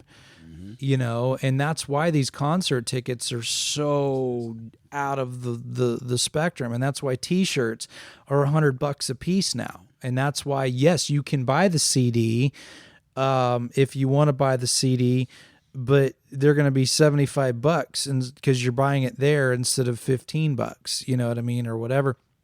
And so, and that's why, guys like, Jarvis that put the time in and then put the work in and to create and formulate this type of artistry. And they do it, they don't do it to get rich. Yes, paying bills would be nice, but they do it for the love of the game. Yeah. And the artists are still producing music for the love of the game. Sammy Hagar from Van Halen said this not a month ago. He said it actually costs more to produce an album now than you'll ever make, but you just do it because you need to purge. You got to get it out of you. And and this is a 70-year-old man that's been famous for most of his lifetime from his 20s to now, and doing all kinds of things. So yeah, and it's just kind of bringing it full circle. That's one of the things that this fine fellow that's sitting with us today is doing with his brand. He looks for the Rockies out of the bunch. He looks for the scrappy, up and coming, needs a leg up, and and he'll give the shirt off his back for you to see to make sure you're hurt. And that's why Black Label branding exists. At least if it's not, you should steal that and put it on your website.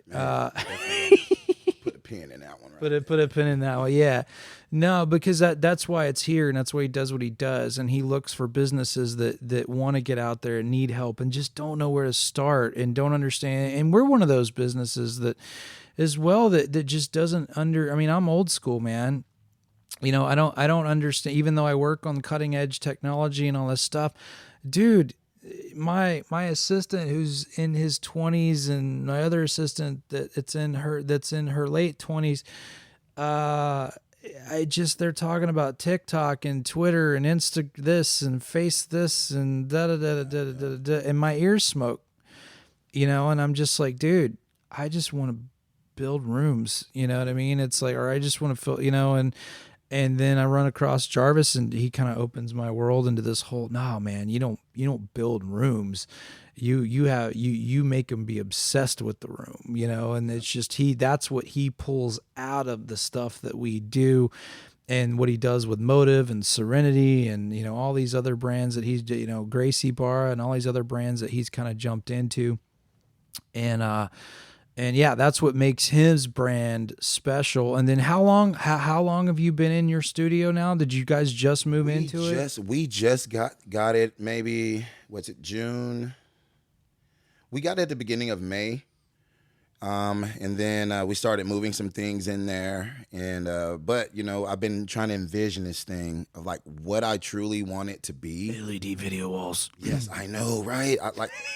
Because I want it to be a studio where we can create and shoot videos and photography, but I also want it to be a place for creators to come and just be around other creators. Be in a playground. Digital right? Playground. I'm telling you, right? So I want to actually have... You write that one down, too. I'm telling you, true. Like, I do want it to be a spot where, like, we play our films. Like, hey, if you're a digital creator, you need a place to go ahead and show people your film. Hey, man, like, I have... 1,200 square feet that we can put your film on the wall on a crazy dope projector or something like that, and then the sound is amazing, right? And you can rent this out, and you can bring people in, you can cater, you can do things, you can watch it and talk about it, you can do whatever. But I really do see this being one of those things. It's a full production studio. You'll be in there. You need to, shoot a commercial. You need to do a documentary. You want to do a brand shoot for your clothing line or your product line or whatever it may be. It has everything you need to do that. But then again, you can sit, you can relax. You'll have all the amenities that you need to decouple. I'm telling you, man. Like I definitely see it being one of those spots where I sit in there and just watch stuff on the wall. I'm like, wow, this is crazy. But I didn't even have that until I met Justin. So yeah, thanks.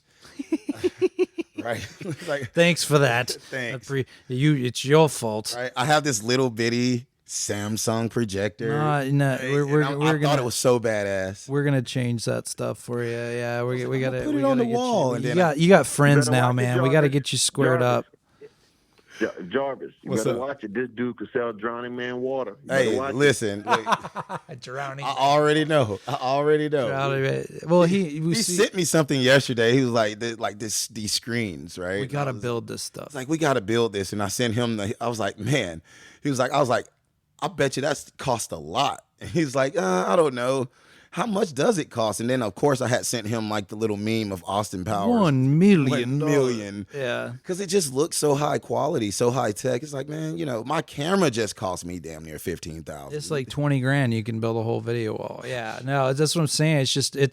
But that's the thing is when it's like two giant forces collide, and it's just the great things come out of it.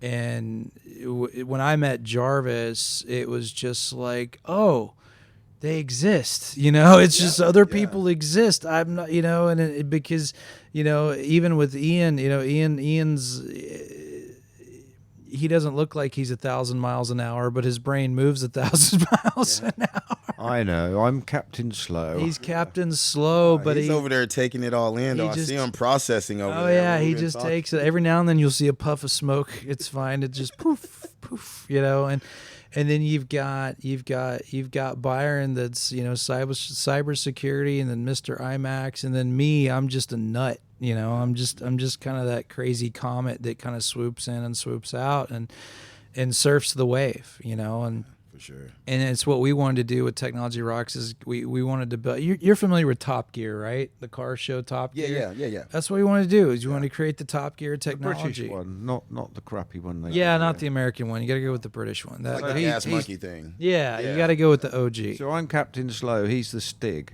Yeah. Well, I don't know, because the Stig doesn't talk. He just moves fast. Exactly. He's all over the place. He talks through his driving. Right. Yeah. No, and they're just trying to keep up. Sometimes they have to lasso. Well, you can't be Clarkson. No, I'm too short for that. Well, I mean, he is tall. I've just started watching his latest farm show, season 5. Oh God, I can only imagine what. Well, it starts off that he's just had a heart surgery because he's so grossly overweight and drinks too much and eats too much red meat, and he's like, he suddenly has to go into hospital and have stents put in and this, that, and the other. But wow, that's still a funny show. Oh yeah, no, I can imagine. So but yeah, season 5 just came on, 4 episodes available at the moment.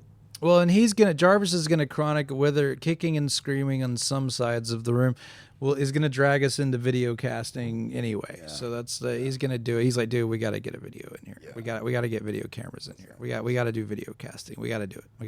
Well, you're going to have to rebuild a studio somewhere that can deal with it. Yeah, we're going to have to get a bigger room. We're going to need a bigger boat, but that's okay. He's got a bigger boat. No, it's all right, because I just found this.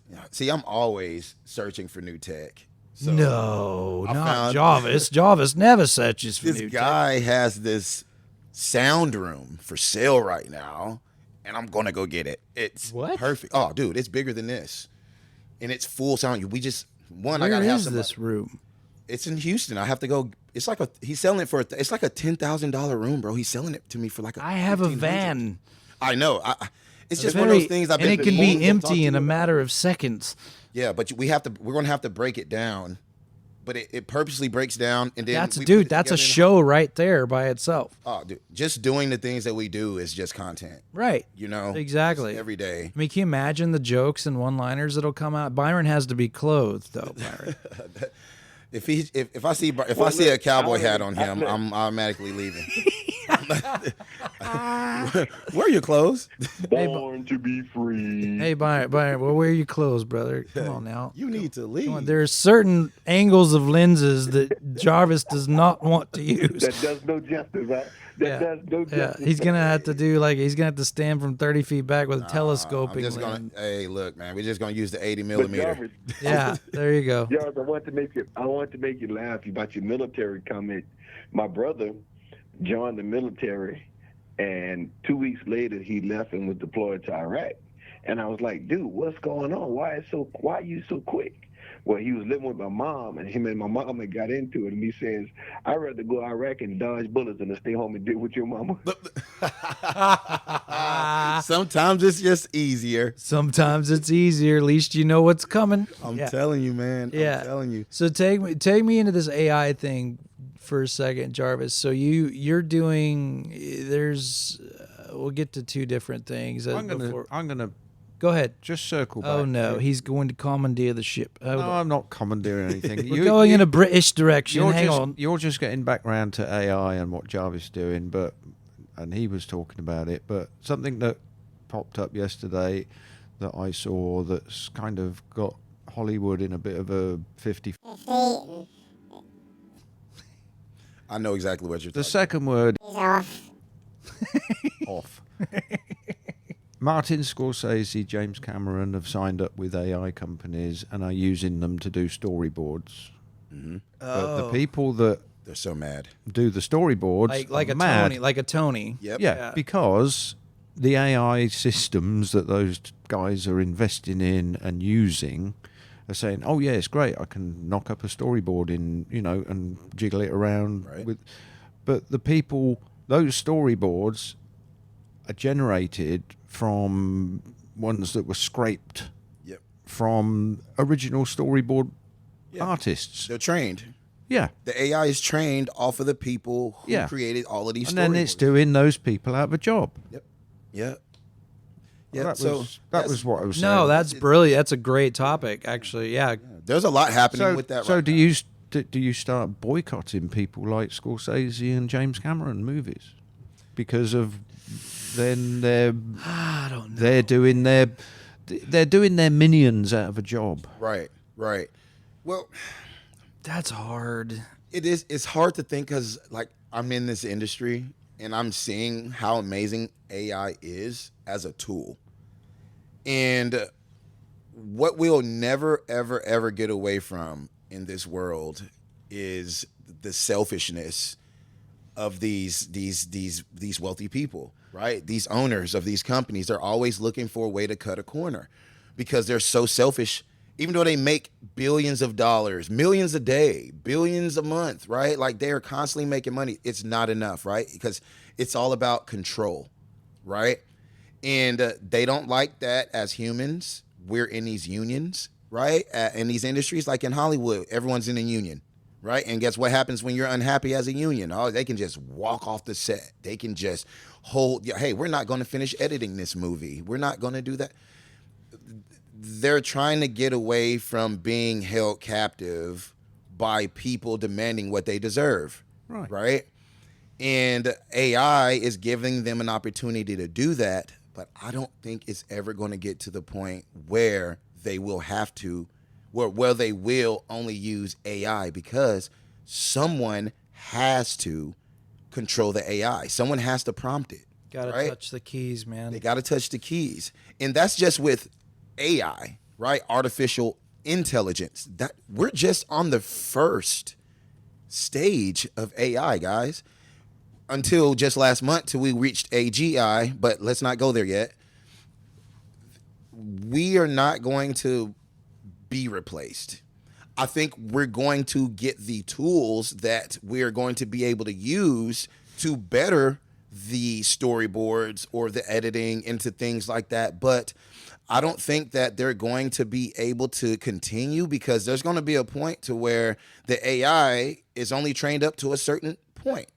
Now the technology's getting better. Now we're able to shoot more, or the cameras are able to shoot better. You're going to have to be able to write these things. And AI is not just going to be like, oh yeah, I understand your new technology and how you want this story. It's a human feeling. It's a human thought. Like I've used AI to write a script before, and it's great, but it doesn't have any emotion to it. The only emotion that it has is whatever we've put into it to say, hey, this is what this emotion is. But you can't describe an emotion to AI. Hey, make something that makes me feel loved. AI is just going to guess at what that is, because it doesn't truly have that emotion to it.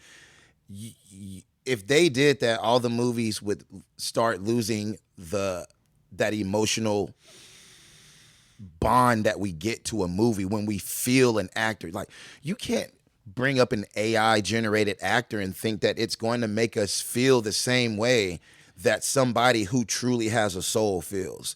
It's not going to have that look in their eye, right? It's not going to have those facial expressions, AI will never have micro expressions.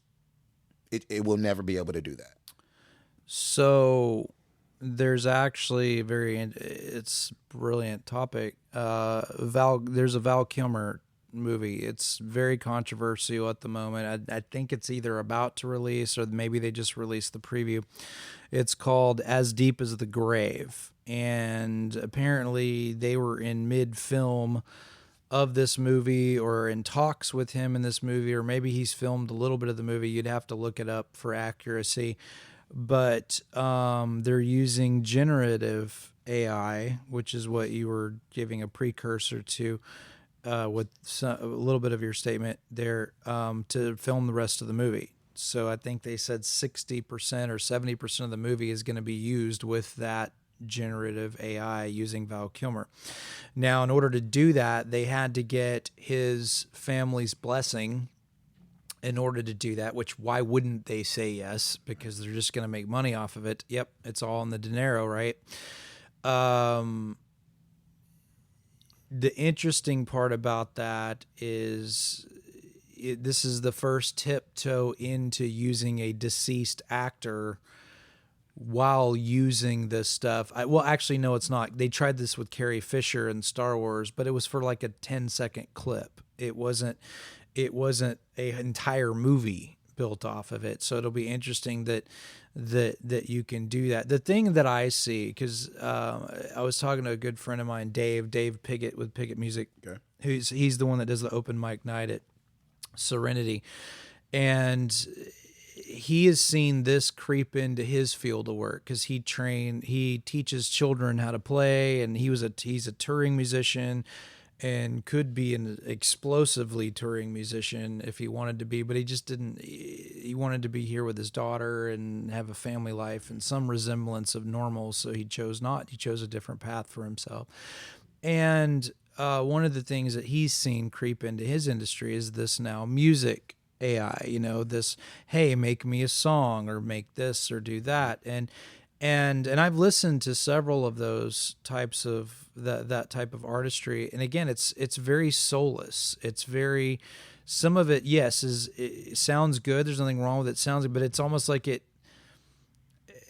I think humans in general seek imperfection. And in my opinion, what makes a good movie producer or audio engineer is capturing that imperfection, capturing the thumb that scratches across the string, that noise, or the Stevie Ray Vaughan's Beat to Hell Fender guitar. You're catching his the hum from his amplifier, because he's standing closer to the amp to get that distortion level out of his amp when he's playing that blues lick, or something as artistry as Jimi Hendrix that takes a razor blade to his speaker driver before performance to create that fuzzy, nasty grit that he does.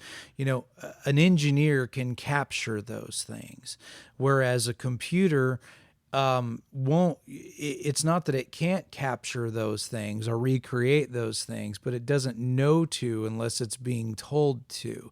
And even if it's being told to, you don't know if it's even interpreting what you're even talking about correctly.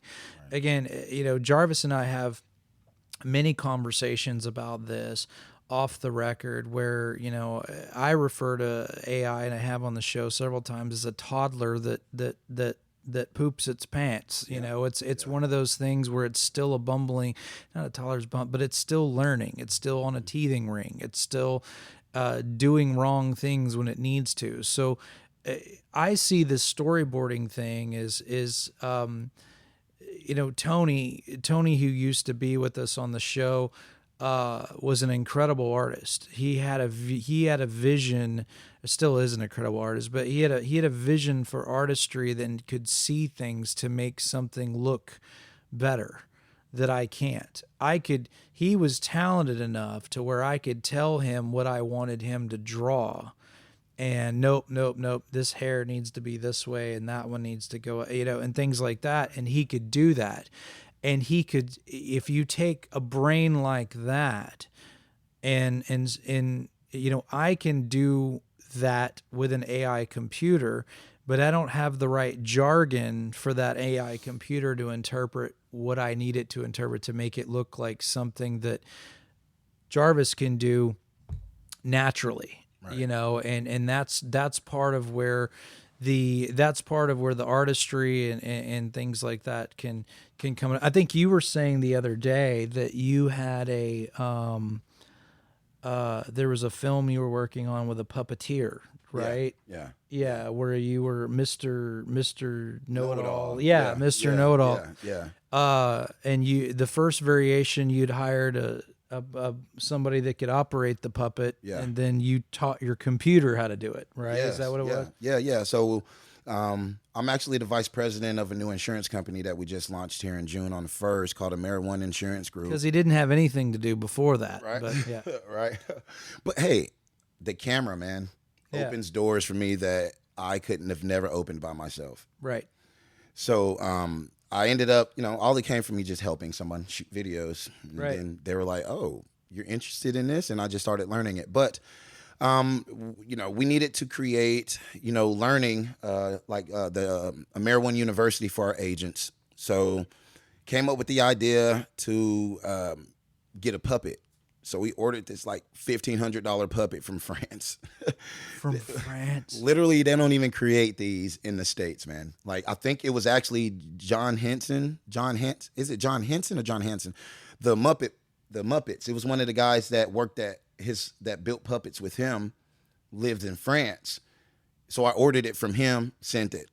And, it was pretty expensive to have a puppeteer, man. Like to have them actually go through and create 10 videos for us. So what we ended up doing after that, we got that done. I was like, okay, I want to be able to do this quicker and more efficiently. So I ended up taking Dr. Know-It-All as the puppet, and then I turned him into like a real person. That's crazy. And so, like, that's right. You changed him into a real person, not a real person not a puppet, AI puppet. You just turned him into an actual human. Yeah. So now he just talks. So what are the trials and trying to get human interactions? Now, does it look like a video game or does it look like? It looks like he's sitting in front of you. It looks like he's sitting. Yeah. So it's getting that good. But see what the thing about AI is this. There's no improv. And every time, like when you render, say you ask it to create, like say I took a picture of myself, like AI, I need you to create a headshot for me with this picture. And I press enter, it's going to spit me out an image. But guess what? If I press it again and say, hey, give me this and I want you to re-render it, make it better, and do it again, it's going to re-render that same image, but it's going to get better. And every time you re-render that image, it gets a chance to rethink about what it did. So it learns from what it was. And then you start giving it different prompts. Hey, I want you to make this look like I'm sitting in front of you. Like make it really realistic. Like it was shot with a Canon R5, with a 70 to 200 millimeter lens at ISO 200 with a continuous light setup that it's at 70%. And you go into those things, and then now you're creating these images that look like I personally shot them myself, but I'm able to speak the jargon. Right. Right. I'm able to tell the vocabulary. Yeah. It's the You've vocab, right? Yeah. So when I get into creating Dr. Know-It-All, I'm still working on him, man. Like I'm like, just if he turns his head and talks to someone, how does it know what the side of its face looks like? Right. So like you have to create these things and let it continue to think when you tell it to turn its head. Right. Or if he gets up and walks in and sits down. Right. So like I'm developing these things by myself. And mind you, I don't, So you're once again, you're embracing that. Yes. You're embracing that technology. You're not fear-mongering and Terminator 2ing this thing to where you think it's going to take over the world and it's going to be doom and gloom. Nope. To me, I see it as a tool. I see it, again, I've always seen it as a bumbling toddler that's going to be trained. Eventually it will be better. It's going to get better. It's getting better at such a rapid pace that it's it's not even year over year. It's month over month. Yeah. But if we actually think about it, ChatGPT, AI, man, it's been about 3-4 years. Yes. Yeah. It took us 4 years to get to AGI, which is artificial general intelligence, which means... So what is the difference between that and standard AI? So standard AI is only as smart as what we input into it, right? So we have to prompt it and tell it. So when it thinks, it can only think about what we've told it to think. So 4 or 5 years it took it to get to AGI, which is artificial general intelligence, which means it's just as smart as the smartest human on the planet. So it can think. Turn off the lights, Caroline. Exactly, right? So the reason they're doing this is because they're creating these robots. And these robots, you can go and buy a Tesla robot right now, but it's running on AI. Now they're going to be putting in AGI, which is... it's going to be able to comprehend things, right? Better. It's not going to be so much as a prompt. It's going to be able to think like an actual 5-year-old or like a 10-year-old. Like it's not going to be like an adult. It's not, it's still going to be smart, but I'm saying in which it can like move around and do things, it's still going to be not like a human, but it's going to be able to think that way. But like the cognitive things, like if you put it in a robot, it's still going to have to learn. And like your robot's not going to come out the package and just be, oh yeah, I'm ready to move now. Like every step that it takes is learning. Every time it moves its arms or picks up something, it's learning. Like when it picks up the cup in your house for the first time, it's going to be kind of shaky. But as it keeps on picking up that cup and that coffee cup, it's going to know the difference between a coffee cup and a regular drinking cup. It's learning, it's processing your environment, right? It's kind of like your iPhone, who learns your behavior when you get in the car at a certain time and tells you, 15, 20 minutes from point A to point B. Yes. Because you've been there every day or so many times in the same current time, the same route, and it has remembered your behavior. Exactly. That's when I learned I had a bad cilantro's habit a few months ago. So because it was Saturday, it's like, it'll take 5 minutes to get to cilantro. I was like, okay, we're just gonna go home, and we got a problem, and we just need to go home. Yeah, seriously, but artificial general intelligence is what people don't even know it's out. So artificial intelligence, you have to think of the key word of artificial. What does artificial mean?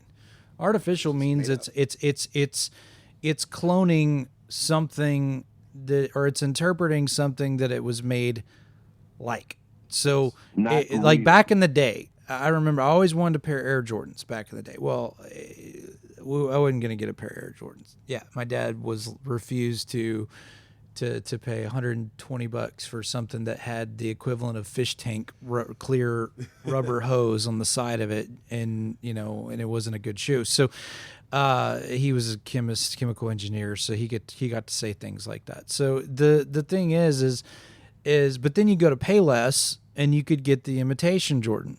Had the same clear rubber hose, pretty much everything but the Nike logo was missing, and it was imitating the real thing. And to me, the main flaw in artificial intelligence is it's imitating the real thing that's flawed. Yep. Humans are flawed. We make mistakes. We screw up all the time, every day.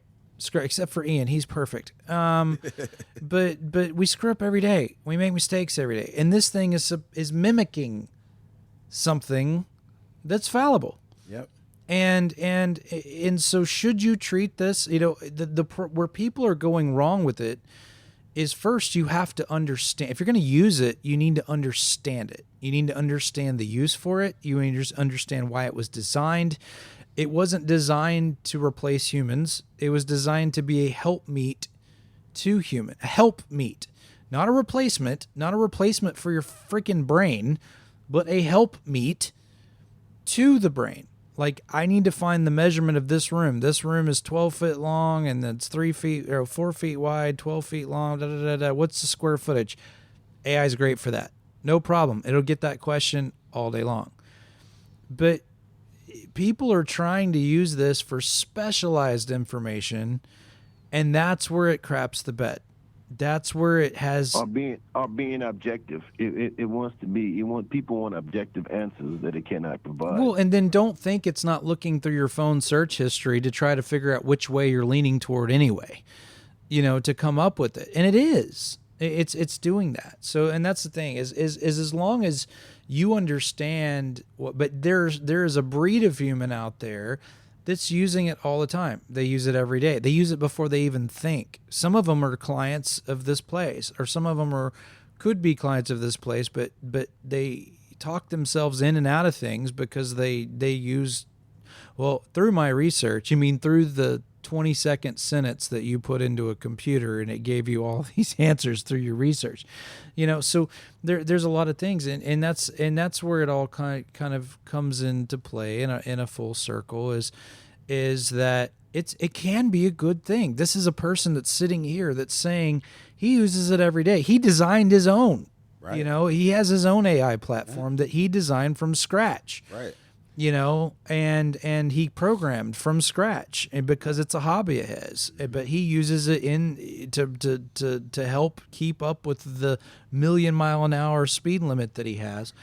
Man, I just got to the point where I just started my own, tech company, and my two partners are phenomenal designers. One of them is actually one of the guys that worked for Disney and designed Disney Plus. Just an amazing guy, man. He's super smart, dude. Like, got Disney tattoos all over him and stuff. Got Disney plates on his BMW. Like, this guy's the truth. Like, I'm telling you, like, wait until you meet. You think?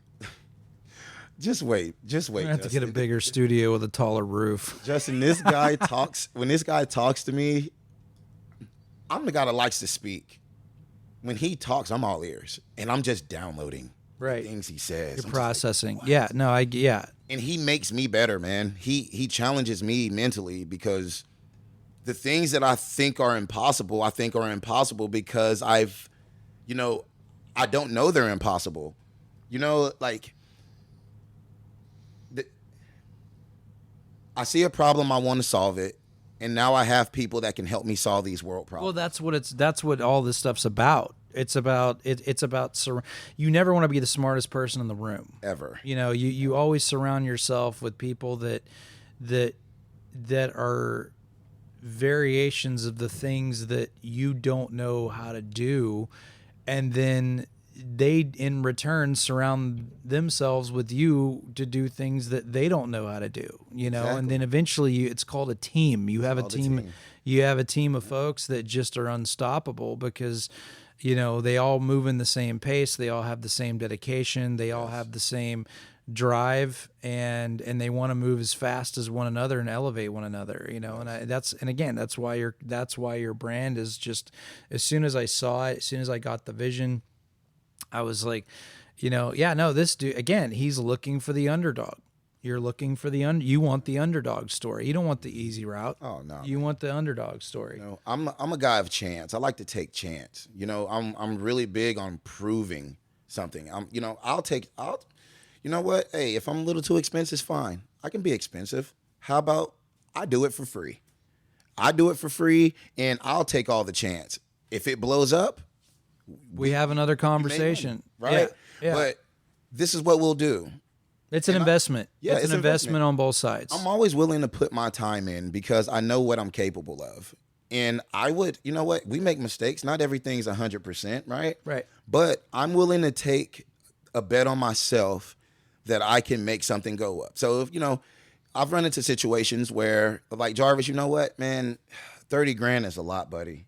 That's a lot. I don't think that we can do that. And I'm just like, you know what? I absolutely understand, right? But how about this? How about I do all of the videos, I do all of the photography, I do all of the marketing campaigns, and I take all the chance. But you give me 40% of everything that comes through the door after we start doing this. And then the person sat there and they thought about it. They were like, okay. They looked at all my socials. They looked at what I do. They were like, okay, no deal. I was like, why not? Because Jarvis, what if it goes viral? What if you get 40 people? But what if But what if you sit there and do absolutely nothing and don't change your habit right now, and you get 40% of it, and you keep all of it, but you have all of nothing? What's all of nothing worth? Nothing. What's all of a negative something worth? Nothing. Exactly. Even less. So less. that's what I'm saying. So even less. Square root of 0. But if somebody said, "Hey, if you go viral and you guys are, you may make, 60, 70 grand a month." Yep. 40% of that seems like a lot of money, but that's 40% that you wouldn't have anyway. Right. So it's not, at the end of the day, it's nothing. Yeah. And I'm the guy that'll say, hey, let's do this, and say, you know what, let's cut that more than half. Okay, because it costs to store memory and videos and all of that stuff. I'm willing to help because at the back end, we can produce so many things now, right? There are so many ways to make money as a company besides just selling your product. Because I keep telling people, marketing is not the same anymore. People are not just going to purchase from you just because you have something they like. Right. They want to be entertained by you. They want to be educated by you. And they want you to be accessible to them 24/7. But you're a human. You can't. You got things you need to deal with, right? So you have to multiply yourself, right? So like, just for instance, like with you, Justin, it's like, hey, man, you know what? Let's create these things because people don't want to. I'll tell everybody this too. Stop posting your final product. Post you working. Right. They know what it's going to look. They want to see the sawdust. They want to see you putting in the work. They want to see you going through the system and processes. They want to see the mistakes. They want to see that you're not perfect and that they support you still, right? And so that's why it's so important if you have a brand to shoot, to, make sure that you're posting these things. And AI has made it so easy that you don't even have to truly edit it like that, especially if you're doing long form content for social media or YouTube. You can get into, these different kinds of apps. They'll like cut the whole video up for you, and they'll make reels for you, and it's there and they can be a total train wreck. Oh my gosh. And then, but that's the other thing too, man. It's like, hey, just because something's accessible to everyone doesn't mean everyone needs to use it. Don't show initiative. Man, like there's some people I've talked to, I'm watching them post and they're with the AI. I'm like, dude, you're just excited, buddy. Like you're just excited that you got something that looks cool, but that is not good though. Right. It doesn't look like you, it doesn't have like it's just like they think it's a shortcut and it's the easy way out of their marketing, but that's truly not what it is because AI, if you don't have the time to truly go through and create something, it's just going to look like AI and everyone's going to see that it looks like AI. Like everyone doesn't care, but it gives you a certain, what I say, like it makes people view you a certain way or it puts you on a certain level with them. But AI is amazing. I'm not saying that everyone shouldn't use it. I'm just saying that if you don't have the time to actually sit down and prompt it the way you're supposed to. Got to master the craft. There is no shortcut. There is no shortcut, So, but that's what I'm here for. Everybody wants the fat shot, the fat pill, the I want a six pack. I'm going to go and get this treatment and get a 6-pack walking out. You know, you see this all the time. I want to create a hit song in 10 minutes or an Academy Award film, and, you know, with an AI computer. And we may be very well living in a lifetime where it will happen in our lifetime, you know, and eventually, because it's going to get better. But we'll leave with this. Jarvis, you are working on is it a top secret project, movie project? Can you talk a little bit about it? Or Well, there's actually a couple of things I'm working on. I just started shooting my own feature films this year. I shot one as a cinematographer, but now I'm just about to get into my second ones, and remaining after that are going to be the ones that I'm going to direct myself. So I have another project coming up. We're going to start casting and doing everything this month called What We Don't Post. And, you know, it's going to be a pretty cool movie. You know, it's all based around my new camera that I got because it gives me so much freedom to be creative. So it's going to be a lot of one-shot takes. do we need any micro LED walls? We're going to need all those things. Do you need any British actors? Man, I was just about to say that, but I didn't want to be weird. Like, you ever did any acting? No. Yeah, and hey, Byron does stuff without clothes, so there you go. But then my other Up close and sticky. Yeah. But then we're also talking about AI and Hollywood and filmmaking and all of that. And my biggest thing that I'm telling you, I'm going to do it, like 100%. I'm going to make my own movie studio here. If you look up the definition of drive, it's Jarvis. Oh, yeah, man. that's just, you know, if you look up the definition of drive, it's Jarvis. You know, there's a lot of people that are moving over here. I know Curtis Jackson, aka 50 Cent, he's actually building a studio here. You know, he's doing a lot of work in this territory. He actually moved because he got a pay raise from New York to here because of all the taxation and all the stuff, you know, and so he's actually here quite a bit. Yeah. You know, People see him in the Houstonian all the time. Doing his thing, and you know, he's opening his own film studio. In fact, I think if memory serves, he bought several old furniture stores in the middle of Houston, right off 610 45 area. As you're rounding 610, you're going to 45 South there. There's a bunch of old carpet stores and furniture stores that are vacant. I think he's buying up those properties to do just that, you know, to start bringing Hollywood to here. And because you can now with technology, you know, you can now with these video screens and projector mapping and things that we're doing. But Jarvis, I hate to ask for a second date, but we got to get you back on. Oh man, anytime. You got to get you back on, and so I'm just gonna have to demand it. So because you're so much shorter than I am. No. So no, he's always welcome here. I knew the second we met, I was like, dude, we need to be recording this. You know, just half the conversations he and I have. We probably couldn't talk right about that. Yeah, it would be a show. Yeah, it would be a show just by itself and everything. And I started telling again. I was so, but it was the day after. I think you came on a Friday. No, you came on a Saturday, and brought your partner with you, and they were all. I'm so sorry, I forgot his name. Reno. Yeah, I forget his name because he's like Ray. He says like 3 words. He never talks. Never talks. He's just in the scene. He's just in the scene. Him and Reno came in, and they were, you know, kind of hanging out. And then that I was so buzzed after that meeting that the next morning. That's where the episode of Day with a Hacker came about, you know, and Byron said this on another show, you know, there are gray hackers and black hackers and white hackers, you know, and then there are some that surf the wave of all three. And that's the curiosity wave of all of those things. But no, we loved having you on. Can't wait to have you on again. And see where Black Label goes, and you know people to help you get set up and all that good stuff. You know what phone you need to call when you need to make good decisions about bad things. Absolutely. About toys and things. Bad decisions about good things. Or bad. Yeah, what Byron has said. But always elated to have you on. But I think that's a cast. Unless Byron, you have anything for Jarvis while he's on? Not today. Not today. What about deuces. Are you deuces? Okay, so are you frying fish right now? Or what are you doing, Byron? Well, I'm through with the frying fish. It's almost time to eat now, so I'm going up there. And hey, where's our AI seafood. plate? We need some fish fry action up here for the next cast. And I ain't had no. Is it catfish? Look, I got we cooked 18 slabs of ribs and 2 cases of fish and a whole bunch of other stuff. Oh man, where y'all at? He's in Maryland right now. South Maryland. If he would have said Houston, I would have been out. It's 2.5 hours.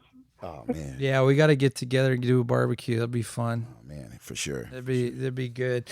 All right, my friends. Well, that is a cast. That is an official Technology Rocks podcast with Jarvis with Black Label Branding. We'll put a link to the website so you can, if you have any video projects, you need a studio to hang out in, you just need somebody to lasso that goes 1,000,000 miles an hour. That's Jarvis, because he does all of the things, sees all, hears all, does all, and is inspired to help businesses become better. So that's why we linked up.